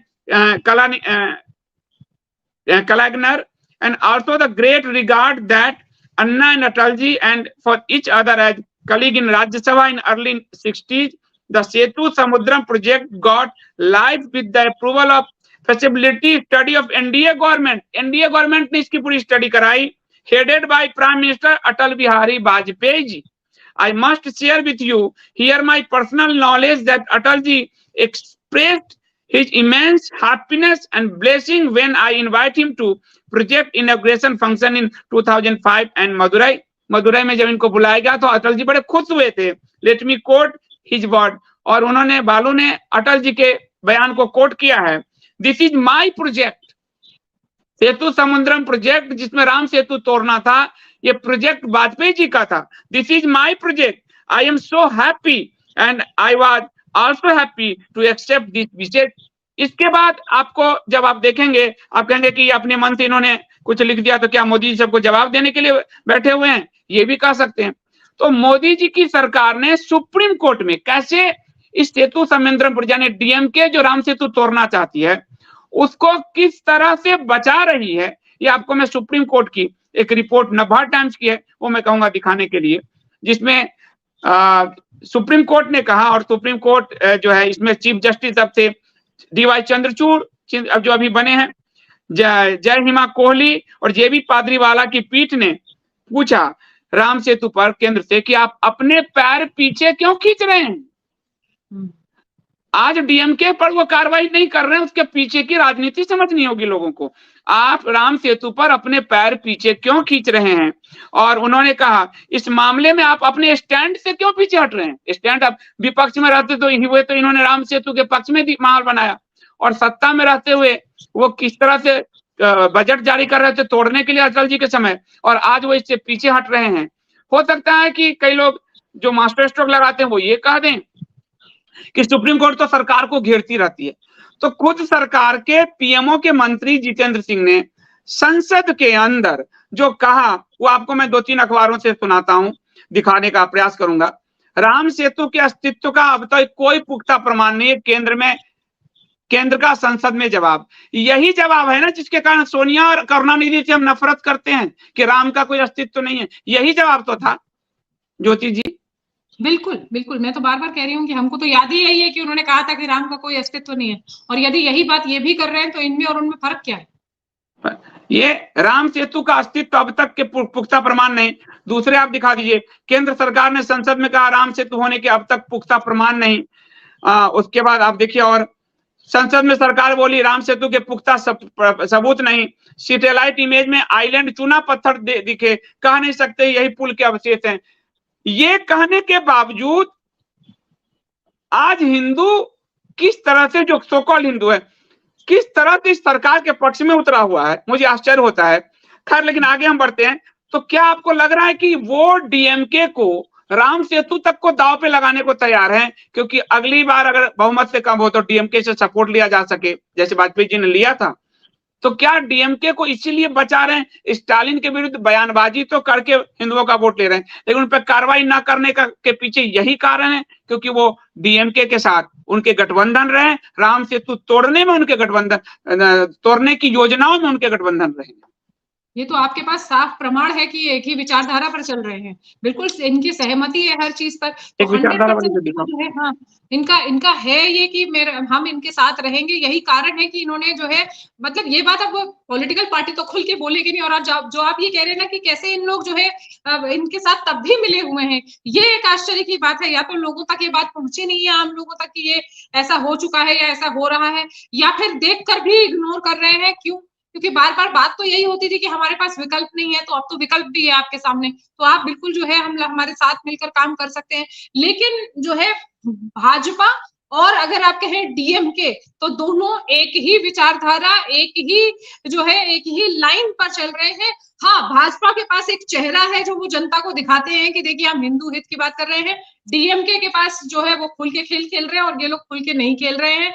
ये तो डेफिनेटली 100% तय है कि स्टालिन पर इसी वजह से कार्रवाई इन्होंने नहीं की है, क्योंकि इन्होंने ये अपने साइड में रखा हुआ है कि भाई कल को कुछ ना हुआ तो इनके साथ हम कर लेंगे। और पुराना इतिहास भी रहा है कि इनके साथ जो है इनका, जब अगर अटल बिहारी जी कर ही चुके हैं तो फिर ये भी कर ही लेंगे मोदी जी, तो कितना ही फर्क पड़ जाएगा। और जब दोनों भी जब मान कर चल रहे हैं कि राम काल्पनिक है तो फिर क्या ही रह गया, क्योंकि बात तो यहीं से शुरू हुई थी। झगड़ा तो राम के अस्तित्व का था और हिंदुओं की भावनाओं का था।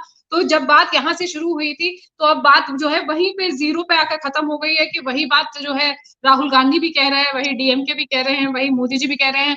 तो फिर जो अंधे हैं, आंखों के अंधे और अक्ल के अंधे, बस उन्हीं लोग ये बात समझ लेते तो बहुत बड़ी बात हो जाती, लेकिन वो लोग नहीं समझ रहे हैं। ये बड़े आश्चर्य की बात है कि ये क्या है, ये माइंडसेट क्या है कि उन लोगों को समझ में ही नहीं आ रहा है। इतना सब कुछ खुला सामने साफ है, फिर भी नहीं दिख रहा है।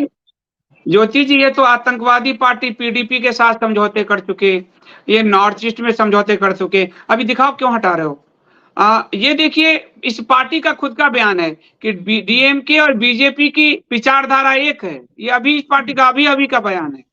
यानी और राम को लेकर आज लोग कहेंगे राम मंदिर बनवा रहे हैं, राम के गर्भगृह में का निर्माण वो व्यक्ति कर रहा है जो गोमांस खाता होगा, जो उस मलेच्छ वर्ग से है। जिस राम के राज्य में गाय की रक्षा होती थी वहां गोमांस वाले से गर्भगृह बना रहा है। तो विचारधारा तो वही एक हो ही गया, बिल्कुल हो गया, वो साफ इसमें दिख रहा है। और दोनों की विचारधारा की सिमिलरिटीज है।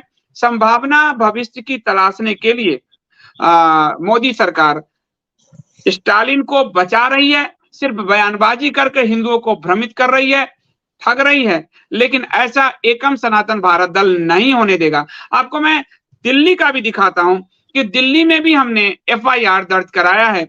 जम्मू में कोर्ट से एफआईआर दर्ज हुआ है, दिल्ली में हमने डायरेक्ट पुलिस में एफआईआर दर्ज कराया है। और हम लगातार सारे देश में ज्ञापन दे रहे हैं और पुलिस में शिकायत दे रहे हैं। दिल्ली के अंदर भी, देश की राजधानी में भी हमने एफआईआर कराया है, वो भी आपको मैं कहूंगा मिंटू दिखा, ये दिल्ली में एफआईआर दर्ज किया गया है, वो भी है। यानी हम हर तरह से प्रयास कर रहे हैं सनातन विरोधियों को जवाब देने की। भारतीय जनता पार्टी हर तरह से प्रयास कर रही है सनातन विरोधियों के साथ गठबंधन करने की। आप क्या कहेंगे इस पर? देखिए, बिल्कुल जो है इन लोगों ने खुलेआम जो खेल हो रहा है वो अगर हिंदुओं को नहीं नजर आ रहा है तो अब हम कुछ कर नहीं सकते।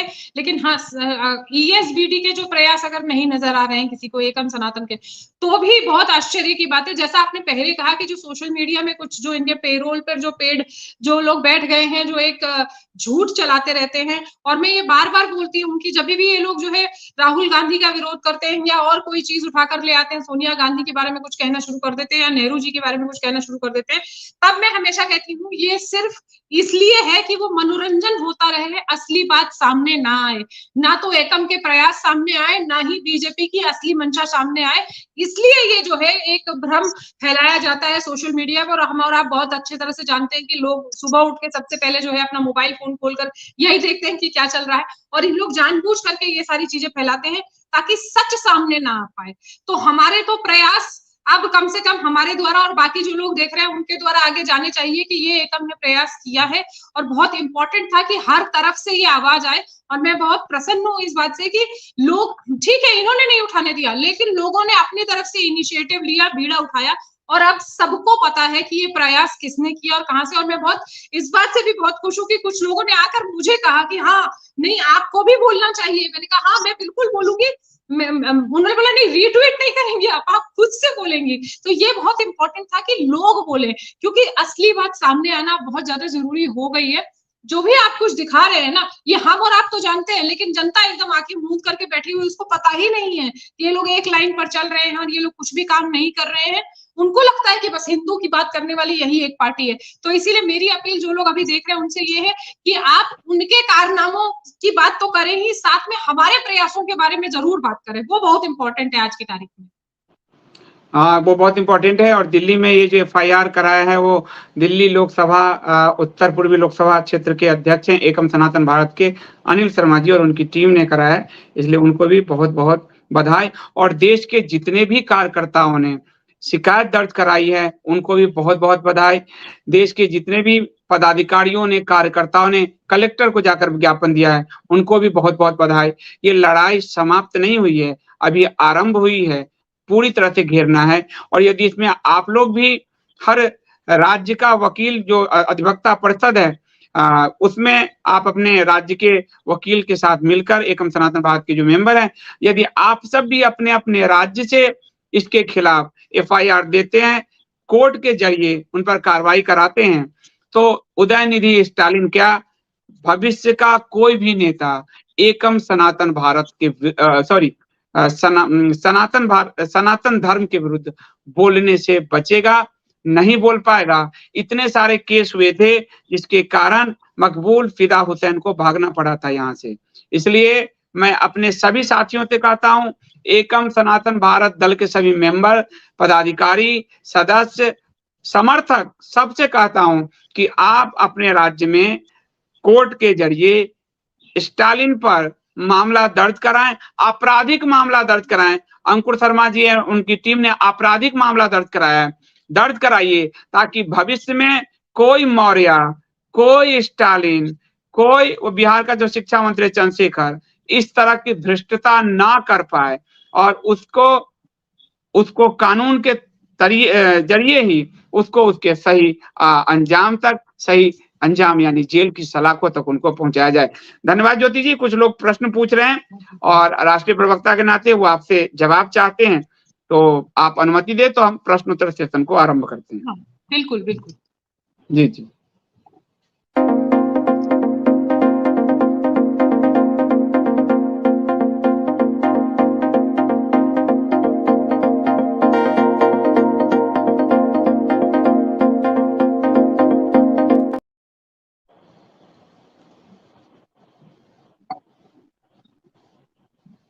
एकम का यूपीआई नंबर क्या है? गौतम जी कह रहे हैं एकम का यूपीआई नंबर अभी नहीं है, ये स्कैनर है। आप एकम सनातन भारत .org पर जाकर स्कैनर से स्कैन करके हर महीने आप एक जो भी रकम है आप चंदा दे सकते हैं। पॉलिटिकल पार्टी भारत में चंदे से चलती है, हम बड़ी पार्टी नहीं है।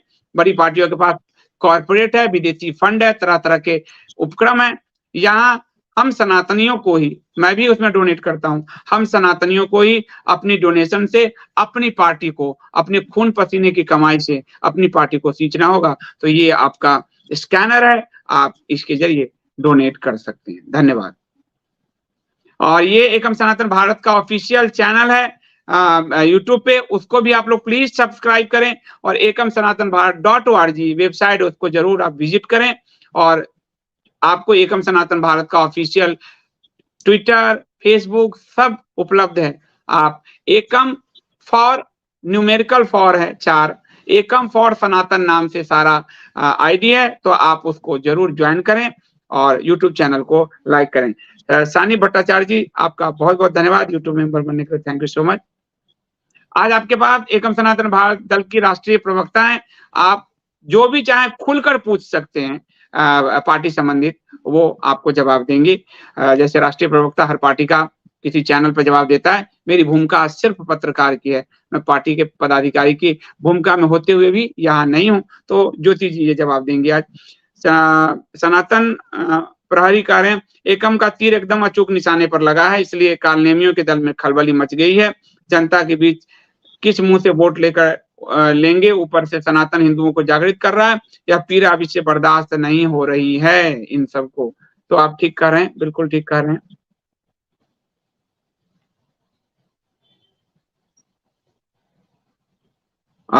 सत्यनारायण जी कह रहे हैं I have watched Shrimati Jyoti ji previously, she is very clear about issues she has taken up, I not feel that she was being chosen rightly. तो ज्योति जी आपके लिए एक सदीक्षा आई है।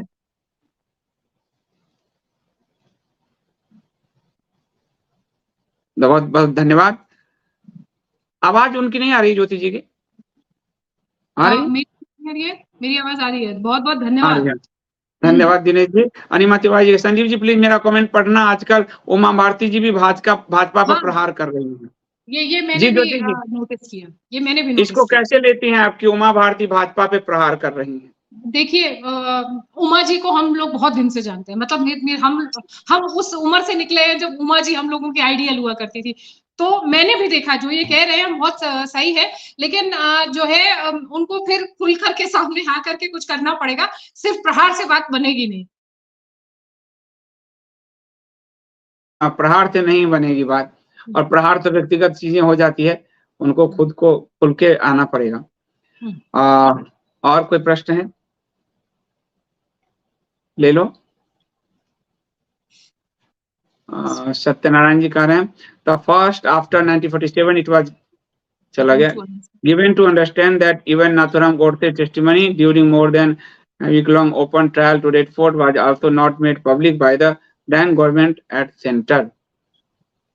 यानी ये कह रहे हैं कि ये चीजें शुरू से चल रही है, नाथुराम गोडसे के बयान तक जो चला वो भी लोगों से को नहीं बताया गया, तो सच को दबाने का उपक्रम सत्ता द्वारा पहले से चलता रहा है। हाँ, उनकी टेस्टिमनी भी काफी सालों के बाद लोगों को पता चला, उनकी भी पब्लिक नहीं की गई थी।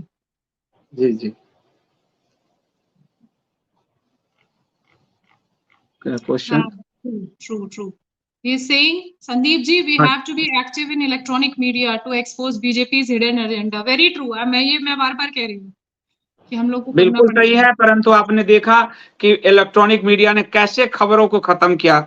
इतनी बड़ी खबर जिसपे पूरे दिन विमर्श हो सकता है, किसी सरकार राज्य के मंत्री के विरुद्ध कोर्ट का ऑर्डर आ रहा है, उसको इलेक्ट्रॉनिक मीडिया ने, आज का विमर्श तो यही है कि अजीत चटर्जी जी कि यही है कि फोटोग्राफ भी दिखाओ, जो मीडिया ने पूरा इंटरव्यू सब लिया था उसको डिस्ट्रॉय किया गया, उसको नहीं चलाया गया। पूरी तरह से इलेक्ट्रॉनिक मीडिया पे भारतीय जनता पार्टी का नियंत्रण है, यह मैं स्पष्ट आरोप लगा रहा हूँ, मोदी सरकार का नियंत्रण है, उसी के हिसाब से सब चल रहा है। तो वो अगर अपने स्लॉट में आपको स्पेस नहीं देंगे तो आप क्या करेंगे, ये सबसे बड़ा सवाल है। आप क्या कहेंगे ज्योति जी, आप एज ए प्रवक्ता आप इस पे क्या किस तरह रिएक्ट करेंगे? बिल्कुल सही बात है, हमें अपनी प्रेजेंस इलेक्ट्रॉनिक मीडिया पे बनानी ही पड़ेगी तरह-तरह से। इसीलिए मैं बार-बार लोगों से अपील कर रही हूँ कि जब भी इस तरह की फालतू बात जब ये लोग होने लग जाए, जब ये लोग नेहरू को कहें, राहुल गांधी को कहें, तो उल्टा इनसे प्रश्न पूछना शुरू करिए कि आपसे प्रश्न है हमारा कि ये क्यों किया बीजेपी ने। तो आप जब तक प्रश्न नहीं करेंगे ना, जब तक हमारी प्रेजेंस नहीं होगी, तब तक इस बात का ये लोग फायदा उठाते रहेंगे, क्योंकि हमारा क्या है ना, हमारी ताकत तो अभी लोग हैं हमारे पास। और जैसा कि आपने कहा कि हम लोगों को इतनी बड़ी पार्टी अभी हमारी है नहीं, तो हमारी ताकत आप लोग हैं। जब आप लोग भी प्रश्न पूछना, जो हम प्रश्न यहाँ बैठकर पूछ रहे हैं, जब आप लोग पूछेंगे ना, तब बात बनेगी कुछ। तो ये बहुत इंपॉर्टेंट है कि हमारी प्रेजेंस इलेक्ट्रॉनिक मीडिया क्या, हर तरह के मीडिया में होनी चाहिए। और जब तक हमको मीडिया नहीं मिल रहा, हम अपनी मीडिया खुद हैं, तो हम खुद बात करना शुरू करें।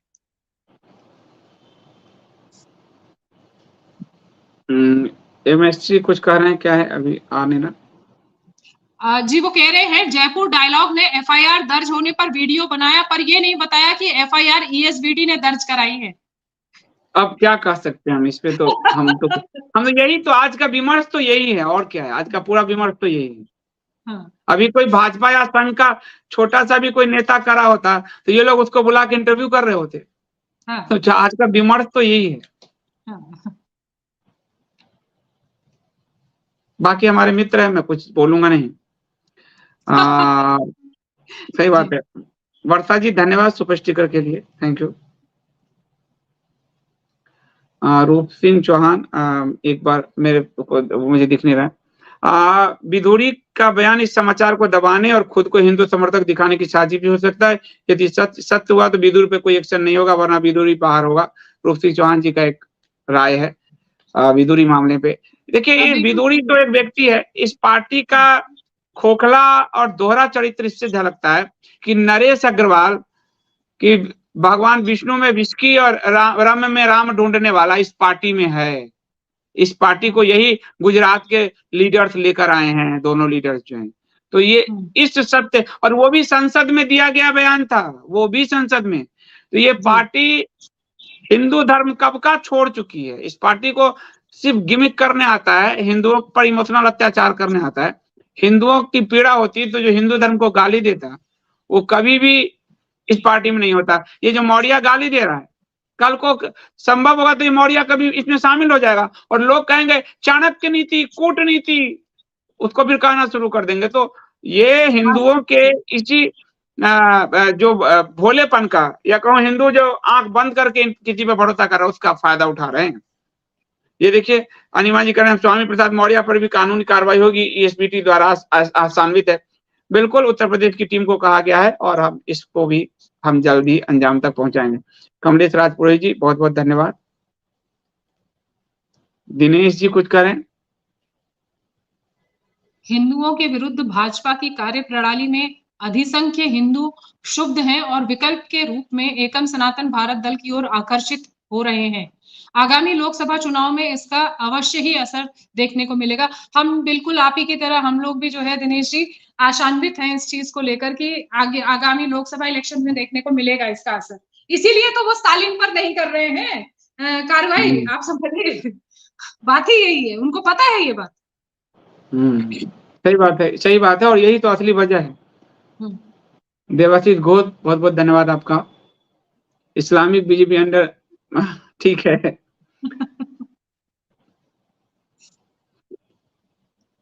और जेएम न्यूज कह रहे हैं right person at right place, Jyoti ji has been making difference with her activism, now she will direct the right direction to Sandeep ji. जय हो। जेएम न्यूज आपको बधाई दे रहे हैं। Thank you. जेएम न्यूज के साथ मेरा बड़ा पुराना जो रहा है। हाँ, तो अच्छे इंसान है और वो बधाई दे रहे हैं, तो आप उनकी बधाई पे धन्यवाद आपका, thank you so much. Subrata Roy ji आपका बहुत बहुत धन्यवाद। अमित कुमार जी कह रहे हैं मैं असल में अपनी स्क्रीन से बहुत दूर बैठा हूँ इसलिए थोड़ा लेट आता है। संदीप जी मैं पढ़ देती हूँ। संदीप भैया कृपया इस लाइव के राम सेतु वाले सेक्शन को काट कर अलग से अपलोड करवा दीजिएगा, अधिकांश लोग छोटे वीडियो को ही देखते हैं। ये बहुत सही सुझाव है, ये जरूर करें। मैं भी चाह रही थी कि ये खबर जानी चाहिए। हाँ, ये जो है छोटा वीडियो काट के मिंटू लगातार हमारा जो वीडियो एडिटर है वो बहुत रात को 9-9 10-10 बजे तक जाता है, तो वो लगातार कर रहा है छोटे वीडियोस डाल के। और मैं लोगों से भी कहूंगा, लोगों से भी कहूंगा कि रील्स, छोटी-छोटी रील्स देखते हैं। हाँ, रील्स देखते हैं। और मैं लोगों से भी कहूंगा कि आप लोग भी यूट्यूब ने व्यवस्था दे रखी है स्ट्रीम कर, मतलब उसको काटने की, तो आप लोग भी काट के उसको उड़ाइए, लोगों तक ले जाइए।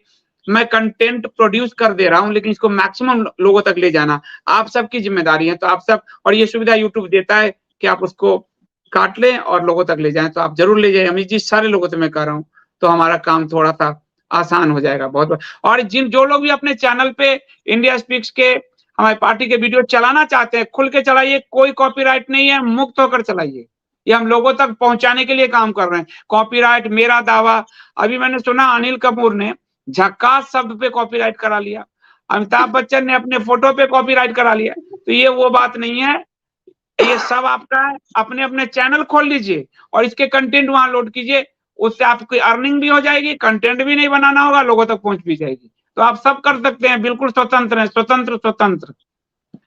मानव जी कह रहे हैं संदीप जी हम सब आपको, आपके संघर्ष को बहुत पहले से जानते हैं और आपके ऊपर हमें पूरा विश्वास है, इसलिए कुछ लोग आपके ऊपर आरोप लगा रहे हैं, तो उनको जवाब देने में अपनी ऊर्जा बर्बाद ना करें। इस नहीं करता मैं, मानव जी बिल्कुल नहीं करता, लेकिन कभी कभी हमारे पार्टी के लोग जो हैं, वर्कर हैं, उनके अंदर जो है, अभी वो लोग पॉलिटिकल नहीं है, नॉन पॉलिटिकल लोग हैं, तो उनके मन में संदीप जी बोल दीजिए, क्योंकि उनको जवाब देना होता है, तो मैं इसलिए बोल देता हूँ। और आपने देखा होगा ज्यादातर मैं क्वेश्चन के आंसर में ही बोलता हूँ, इनके लिए प्रिपेयर होके नहीं आता, जो क्वेश्चन का आंसर में देता हूँ।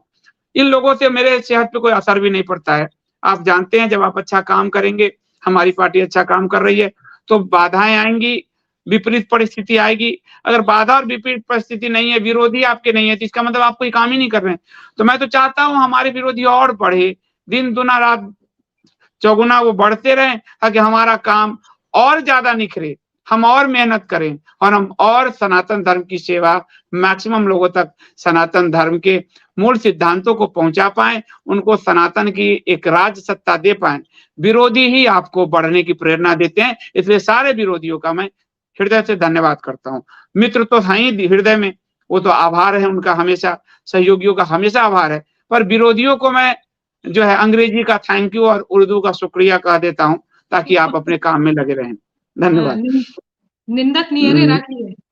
हाँ, वो बहुत ज़रूरी निंदक गाली-गलौज भी वाले रहते हैं तो ठीक ही रहता है। कुछ वो माहौल को आप देखते हो सिनेमा हॉल में सीटी बजाने वाले का भी महत्व रहता ही है। तो सीटी हाँ, बजाने वाले भी रहे तो अच्छी ही बात है। वो तो अच्छी ही हाँ, बात होती है। जी। विवेक जी कह रहे हैं संदीप जी क्या आप एक बार पार्टी के साबू सोशल मीडिया लिंक और सब संकल्प को सभी मेंबरों को मेल करवा सकते हैं? बिल्कुल करवा देंगे। अमरदीप को मैं कह देता हूँ, वो आपको करवा देंगे। सुजाता से कह के आप जो है सारा लिंक एक से लाके हरिओम जी कह संजीव जी कि जिस दिन जेएम न्यूज को भी चैनल पर लाइए। बिल्कुल लाऊंगा, मित्र हैं हमारे, तो उनके चैनल पर शायद मैं एक बार गया भी हूँ, मुझे लग रहा है, तो बिल्कुल लाएंगे। हिमांशु श्रीवास्तव जी कुछ कह रहे हैं आज खुशी के आंसू आ गए, पूरे शरीर में रोमांच हुआ है, इतनी खुशी हो रही है एकम सनातन भारत दल के प्रयास और बढ़ते प्रभाव को देखते हुए। ज्योति जी ये है इमोशन, एक पार्टी को यही आम लोगों का इमोशन बड़ा करती है। जो हिमांशु श्रीवास्तव जो हिमांशु जी कह रहे हैं वही एग्जैक्टली मेरे साथ हुआ। मैंने आपको कहा ना, किसी और ने आकर जब कहा इतनी ज्यादा खुशी हुई और उसी वक्त मुझे फोन भी आया कि आप अपनी तरफ से भी जो है कहें। मैंने कहा बिल्कुल कहेंगे। मतलब ये तो बहुत बड़ी बात हो गई। एक तो होता है एफआईआर होना, एक तो होता है क्रिमिनल एफआईआर कराना। वो बहुत बड़ी बात थी। मुझे एग्जैक्टली यही वाला इमोशन, मुझे भी उतनी ही खुशी है। ठीक बात है। और नीलम जी कह रहे हैं मैं कोई वीडियो नहीं बनाती, लेकिन 220 सब्सक्राइब मैंने चैनल नहीं खोला है और मैं चाहती हूँ आपका वीडियो वहां डाल दिया करें। बिल्कुल डालिए, सारे लोग डाल सकते हैं। मुझे व्यूज से मेरे पास तो व्यूज होते नहीं, तो मुझे व्यूज से पैसे होते नहीं आते हैं। वो तो लोग सब्सक्रिप्शन से भरते हैं, जिसके कारण पूरा सिस्टम चल रहा है। तो आप सब जितना कर सकते हैं, जब तक हम प्रचार नहीं करेंगे, मेन स्ट्रीम मीडिया जगह नहीं दे रहा है। आप देख रहे हैं पार्टी के अध्यक्ष पूरी पार्टी के इतने बड़े कार्य को खत्म कर देने पर तुला है। आप लोग जितना लोग ले जाएंगे अपने सबके पास यूट्यूब चैनल, गूगल का अकाउंट है ही, अपना यूट्यूब चैनल बना के उस पर डाल दीजिए और अपने घर परिवार लोगों तक फैला दीजिए, हो गया। कम से कम हम ये तो कर ही सकते हैं। सोशल मीडिया व्हाट्सएप से कर सकते हैं, फेसबुक से कर सकते हैं, ट्विटर से। भारतीय जनता पार्टी की सबसे बड़ी ताकत व्हाट्सएप है। 3.5-4 लाख ग्रुप है उसके अपने, इसलिए व्हाट्सएप पे फैलाइए। छोटे इसी वीडियो को काट दीजिए, यूट्यूब में सुविधा दिया हुआ यहाँ से यहाँ तक काट के, और उसको व्हाट्सएप में सीधे डाल दीजिए। लिंक की जरूरत नहीं है, लिंक लोग नहीं खोल पाते। लिंक के खोलने का दर बहुत कम होता है। सीधा डाल दिए ताकि लोगों तक सच पहुंचे। लोग आपसे पूछे कौन है भाई, क्या कह रहा है, तो आप प्रमाण ले जो है कंटेंट फॉर चेंज से जाइए, प्रमाण उठाइए और उनको चिपका दीजिए। ये हम सबको मेहनत करेंगे, ये आपकी पार्टी है। पदाधिकारी आज है, हम नहीं है कल, पर जनता हमेशा पार्टी के साथ रहेगी। हम तो आते जाते लोग हैं, पदाधिकारी समय पे बदल जाते हैं, टर्म पे बदल जाते हैं, पर ये आपकी पार्टी हमेशा रहेगी। इसलिए ये आपका दायित्व हम सबसे बड़ा है। हम लोगों का तो दायित्व जो है वो है ही, आपका भी बहुत बड़ा है। तो सब लोग इसको फैलाइए। थैंक यू विवेक जी, पूरे वीडियो को आप कॉपी कीजिए। श्वेता जी बहुत बहुत धन्यवाद। और ज्योति जी, श्वेता जी ऑस्ट्रेलिया में रहती हैं, बहुत अच्छी ज्योतिष करती हैं, डेट वाइज बताती है कि इस तारीख को अगले साल ये होगा और वो हो जाता है। तो बहुत रिसर्चर हैं और शोध करता है, उनका बहुत स्वागत है। और पहले दिन से वो इंडिया स्पीक्स से जुड़ी हुई हैं और पार्टी को भी सपोर्ट करती हैं। पार्टी के भविष्य पर भी उन्होंने बहुत अच्छी टिप्पणी की है। तो श्वेता जी धन्यवाद। कह रही हैं 2024 मई के इलेक्शन में ईएसबीडी भाजपा के वोट काटने में बहुत सफल होने वाली है और उम्मीद से अधिक सफलता मिलेगी, ये ईएसबीडी की कुंडली बता रही है। मेरी शुभकामनाएं। और बहुत परफेक्ट ज्योतिष जो हमारे यहाँ 2-3 आते हैं, सुशील जी आते हैं, प्रीति जी आती हैं, और श्वेता जी तो डेट वाइज बताती है, पिन पॉइंट। तो और उन्होंने कहा भी था, ज्योतिष जी ने इसका एक शुभ मुहूर्त निकाला था जिस दिन पार्टी जब लॉन्च हुआ। सुशील जी ने उनके पूरे भविष्य बताई कि पार्टी कैसा होगा। श्वेता जी ने हमारा पार्टी का, अंकुर जी का सबका कुंडली देखा। तो वो हर ज्योतिष यही कह रहा है कि आप नहीं सोच पा रहे हैं उतनी बड़ी सफलता ईएसबीडी की होगी। ये पार्टी के पदाधिकारी भी उतना नहीं सोच पा रहे हैं जो सफलता मिलेगी। आप यदि 1 सोच पा रहे हो तो 5 मिलेगी, 5 सोच पा रहे हो तो 25 मिलेगी, आपको नहीं पता है, क्योंकि ये एक सात्विक पार्टी है और इसकी कुंडली बहुत मजबूत है। तो श्वेता जी, आपने पुनः एक बार हम सबको प्रेरणा दी है, आपका बहुत बहुत धन्यवाद। नीरा कंसल जी कह रहे हैं सुशील जी ने ठीक कहा था कि पार्टी अक्टूबर से आगे बढ़ेगी, ऐसा अभी से लग रहा है।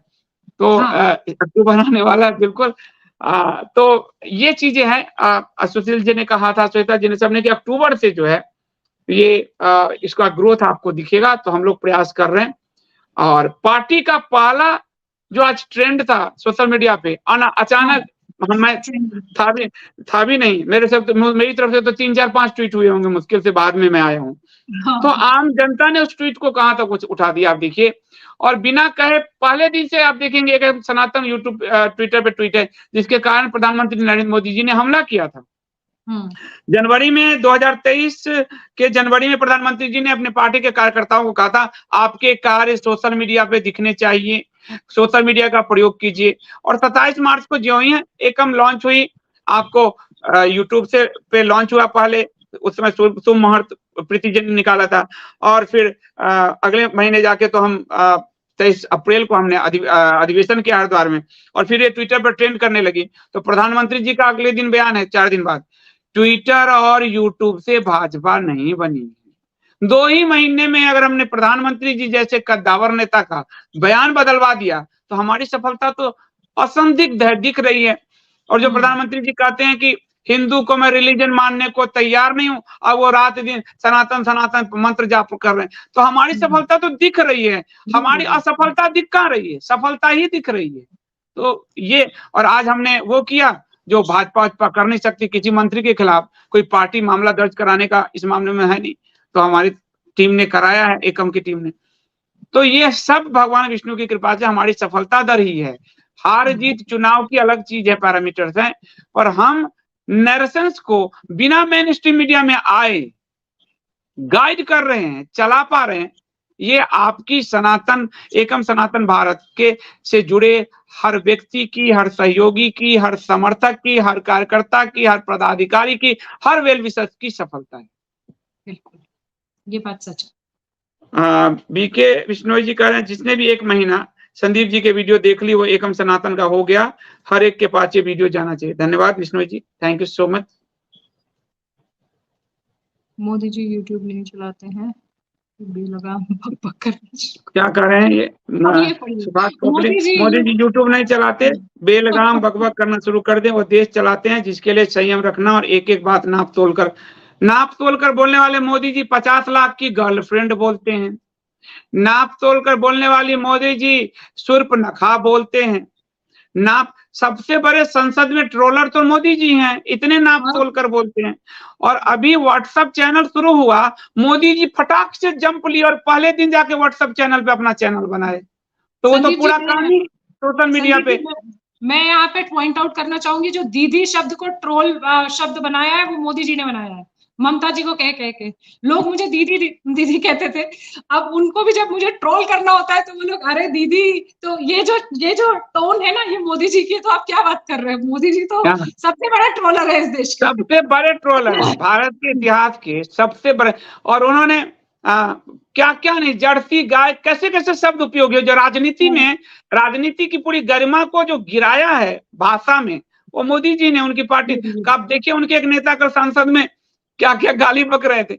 तो आप ओरिजिनली देखिए कि राजनीति की गरिमा को लो लेवल पर अगर ले गए हैं तो मोदी जी और उनकी पार्टी ले गई है। और सोशल मीडिया, वो आपको याद है, मैं उस समय व्हाट्सएप नहीं जानता था, व्हाट्सएप उन्होंने चुनाव प्रचार में 14 में कहा था। अच्छा, सबसे बड़ा मोदी जी ने खुद को प्रेजेंट किया। देखिए इन लोगों के पास इसलिए फैक्ट नहीं होता, और बेचारे मोदी जी की तारीफ में अपमानजनक स्थिति उनकी हो जाती है क्योंकि फैक्ट इनको पता नहीं होता। तो जब मोदी जी को प्राइम मिनिस्टर कैंडिडेट नहीं बना रही थी संघ भाजपा जो भी, और गुजरात के सीएम थे, खुद को प्राइम मिनिस्टर कैंडिडेट बनाने के लिए मोदी जी का जो पहला प्रोग्राम था वो मेन स्ट्रीम मीडिया में नहीं था, गूगल हैंग आउट पे था, यूट्यूब गूगल हैंग आउट पे था, वो जाइए जाकर चेक कीजिए। तो सुभाष जी, आप हिंदू हैं, मैं चाहता हूं कि आप हिंदू हित से सोचे। मोदी जी को आप नहीं बचा पाएंगे क्योंकि उन्होंने आज जो कहा, पिंक रिवॉल्यूशन कहा, कल गाय के मांस के निर्यात की परमिशन दी। तो वो तो आप बार बार अपने बयान बदलते रहें, झूठ बोलते रहें, लोगों को ट्रोल करते रहें। ट्रोलिंग की बात, 50 लाख की गर्लफ्रेंड, एक प्राइम मिनिस्टर की भाषा इससे बुरी क्या हो सकती है? इससे खराब भाषा किसी देश के राष्ट्राध्यक्ष की क्या हो सकती है?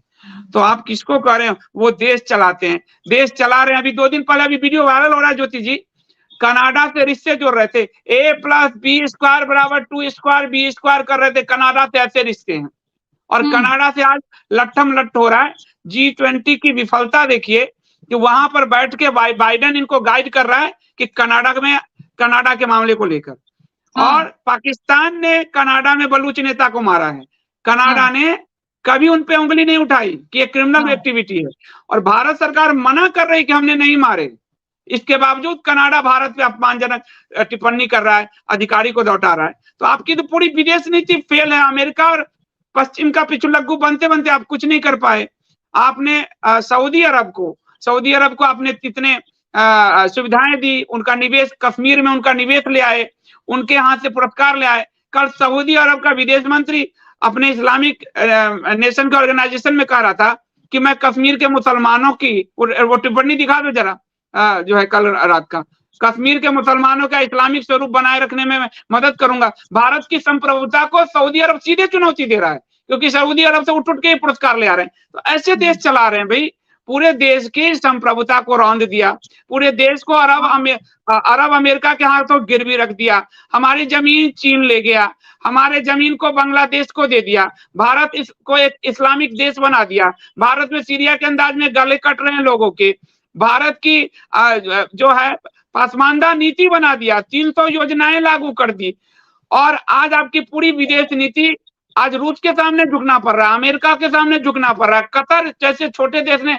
आपके अधिकारी को खींच कर बुला लिया, और आप कह रहे हैं कि मोदी जी देश चलाते हैं। ऐसा देश चलाने वाला नेता नहीं चाहिए जो भारत की संप्रभुता को रौंद दे और रौंदवाए। मिस्र ने अभी भारत की संप्रभुता रौंद दी ज्योति जी, और वो इस G20 के कश्मीर में जो अधिवेशन हुआ उसमें नहीं आया, भारत में मना कर दिया और पाकिस्तान के पक्ष में मना किया। ये भारत का अपमान था। मोदी जी भारत का अपमान तो छोड़िए, भारत की से उनको क्या लेना देना है, वहां पहुंच गए कि मुझे पुरस्कार दे दो, गले में पुरस्कार लटका के आ गए। तो भारत की गरिमा रौंदना जैसा देश चलाने वाला आदमी नहीं चाहिए भाई।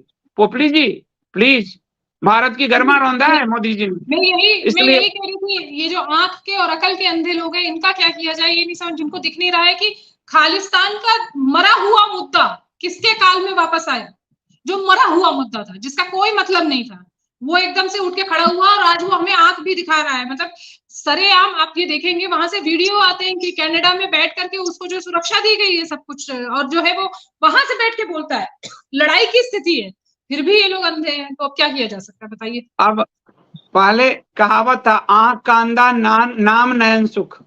अब आंख का अंधा काम मोदी भक्ति सब तो पॉजिटिव है, उनकी चापलूसी जो भी कहिए वही स्थिति। और मैंने इसको एक नाम दिया हुआ है, मुर्गी मानसिकता। हम जैसे आप चिकन लेने जाइए, मैं तो शाकाहारी हूँ, पहले मैं मांसाहारी था कभी 2010-11 में, मैं तो अब शाकाहारी हूँ तब 10 साल से। तो मुर्गी को जब आप लेने जाइएगा तो कसाई मुर्गी के बारे में हाथ डालता है, एक मुर्गी पकड़ता है, बाकी मुर्गियां चाहे तो भाई मरने ही वाले हैं, चोंच मार मार के उसका हाथ घायल कर सकती हैं, बाकी मुर्गियां सर झुका के दाने चुगने लगती, उसको काटने ले जा रहा है, मुझे तो ले नहीं जा रहा। ये जो मुर्गी मानसिकता है पोपली जी जैसे लोगों का, जिसके कारण हिंदू कट रहा है, सीरिया के स्टाइल में हिंदू काटे गए। पहली बार 2022 में सीरिया के स्टाइल में हिंदू काटे गए। हिंदू का गला काटने वाला भारतीय जनता पार्टी का कार्यकर्ता निकला। पहली बार 2003 के बाद सबसे ज्यादा हिंदू नरसंहार हुआ कश्मीर में 2022 में, टारगेट किलिंग की गए, फिर भी इनको मोदी जी दिखते हैं। तो भाई पोपली जी हम अच्छा चश्मा लगवाइए प्लीज, आंख का नंबर चेक करवाइए। सुभाष जी कह रहे हैं एकम सनातन से जुड़ने के लिए मिस कॉल सिस्टम बनाए। ज्योति जी आपको कहा जा रहा है मिस कॉल सिस्टम बनवाइए पार्टी में। हैंड पिंक, ओके ठीक है। ब्रजेंद्र प्रताप सिंह है, एकम के द्वारा स्टालिन के विरुद्ध कानूनी कार्रवाई करके उन लोगों को समझ आ जाना चाहिए कि एकम ने जो भी वचन 7 सिद्धांत में रखा है उसे अक्षरशः अवश्य पूरा करेगी, करना भी है, ये सिद्ध हो गया। बहुत बहुत धन्यवाद। बहुत धन्यवाद धन्यवाद जी। यही हमारा समय। लोग कहते हैं संविधान कहाँ है आपका, अरे संविधान भी अभी दे देंगे, चुनाव आयोग के पास से जब नाम क्लियर होने वाला है इस महीने, फिर संविधान भी। फिर भाजपा का संविधान है गांधीवादी समाजवाद, पॉजिटिव सेकुलरिज्म। ये शब्द तो गांधी कभी समाजवादी नहीं थे और सेकुलरिज्म कभी पॉजिटिव हो नहीं सकता। ऐसी खिचड़ी बनाया है भाजपा ने, और हमारा संविधान, सातों संकल्प हमारा संविधान है। सुनीता जी कह रहे संदीप जी मुझे मत भूल जाइए। आपको नहीं भूल सकते, सुनीता जी पहले दिन से कह रही हैं आपको 400 सीट मिलेगा एकम सनातन भारत दल को। ये वो अकेली हैं जो जूझते हुए कह रही हैं कि एकम सनातन भारत दल को 400 सीट मिलेगा, पहले दिन से कह रही हैं जब से पार्टी बनी है। तो अभी हम भी नहीं सोच पा रहे हैं, पर सुनीता जी का विश्वास ये विश्वास है, तो आपको हम कैसे भूल सकते हैं। मैं जो भी सनातन के लिए लिखती हूँ इस तरह से जल्दी ही पूरी कर देते हैं। मैंने भारत को सनातन देश बनाने के लिए कविता लिखी, ESBD बन गई, अखबार में नाम छपने के लिए लिखा, वो भी छप गया। और वो जो कह रहे हैं सही बात है, सुनीता जी आपका बहुत धन्यवाद। वो पहले दिन से कह रहे हैं जब से पार्टी बना के 400 सीट जीतेगी, तो हम भी नहीं सोच पा रहे। मैं आपको सच झूठ तो क्या बताऊंगा मैं, लेकिन सुनीता जी ये जो विश्वास होता है कि होगा, यही इसी विश्वास से चीजें आगे बढ़ती है। धन्यवाद सुनीता जी। तो आपका धन्यवाद ज्योति जी। और मैं चाहता हूं कि आपकी जो मीडिया टीम है एकम सनातन भारत दल की, और आप एक राष्ट्रीय प्रवक्ता हैं, पूरी मीडिया टीम, एक लिस्ट अभी जारी हो जाएगा, और तो मेन स्ट्रीम मीडिया को कम से कम भेज दीजिए। बुलाना ना बुलाना उनका काम है, पर उनको एक पैनल का भेज दीजिए कि ये लोग हमारे चैनल के डिस्कशंस में जाएंगे, आप जब चाहें जिस मुद्दे पे बुला सकते हैं। तो वो लिस्ट मैं आपको पार्टी से कह दूंगा, वो आपको भेज देंगे। तो और अब दमदार आवाज में जो है आप पहले भी दमदार आवाज में लड़ती रही हैं, अब पार्टी के ऑफिशियल प्रवक्ता की तरह जो है। तो बहुत बहुत धन्यवाद ज्योति जी। और मैं चाहता हूं कि इस पे हमारी जितने मीडिया की टीम है उन सबको भी बार बार इस पे भेजा जाए, ताकि उनका एक जो संवाद होता है, साक्षात्कार। देखिए इंटरव्यू बड़ा खतरनाक चीज होता है। नरेंद्र मोदी जी डर के मारे आज तक इंटरव्यू नहीं दे पाए हैं 10 साल में। पत्रकार वो जो 1 to 1 होता है, प्रेस कॉन्फ्रेंस, वो कभी भी हैंडल नहीं कर पाए, वो प्रेस कॉन्फ्रेंस लेते ही नहीं है। तो ये जो सवाल जवाब है ये बहुत हमें शार्प बनाता है। तो ये सारी हमारी टीम सवाल जवाब के लिए, एकम सनातन भारत दल की जो मीडिया की टीम है वो इंडिया स्पीच डेली पर कभी भी पधार कर विमर्श को आगे बढ़ा सकती है। बहुत बहुत धन्यवाद ज्योति जी, थैंक यू सो मच। बहुत बहुत धन्यवाद सभी लोगों का। तो ये थी हमारे साथ एकम सनातन भारत दल की राष्ट्रीय प्रवक्ता ज्योति पांडे जी, और उन्होंने अपने जो विचारों को बड़ी बेबाकी से रखा और साफ साफ बताया कि भारत में इस समय मीडिया किस हालात से गुजर रही है, मीडिया किस तरह विज्ञापन के दबाव में है, मीडिया किस तरह सरकार के दबाव में है, और जिस कारण इतनी बड़ी घटना, पत्रकारिता के बारे में एक बात कहा जाता है कि जब कुत्ता आदमी को काट ले, पहला लेसन सिखाया जाता है, तो खबर नहीं है, आदमी कुत्ते को काट ले तो खबर है। यानी वह चीज जो बिल्कुल सोच से परे हो जाए वो खबर हो जाती है। और ये एक तमिलनाडु के मंत्री, मुख्यमंत्री के बेटे के विरुद्ध आपराधिक मामला दर्ज, ये सोच से परे है, ये बड़ी खबर होनी चाहिए थी। बाइट ले जाने के बावजूद, एकम सनातन भारत दल के अध्यक्ष अंकुर शर्मा जी का बाइट ले जाने के बावजूद, चैनल में बात होने के बावजूद उनका इंटरव्यू नहीं दिखाया गया, दबा दिया गया। आप सोच सकते हैं मेन स्ट्रीम मीडिया का रवैया किस तरह का है। इसलिए आपको सोशल मीडिया पर जोर लगाना होगा, क्योंकि मेन स्ट्रीम मीडिया आपको जगह दे 6000 करोड़ के विज्ञापन के सामने, ये बड़ी मुश्किल है। अभी के लिए इतना ही, बहुत बहुत धन्यवाद। जय श्री राम।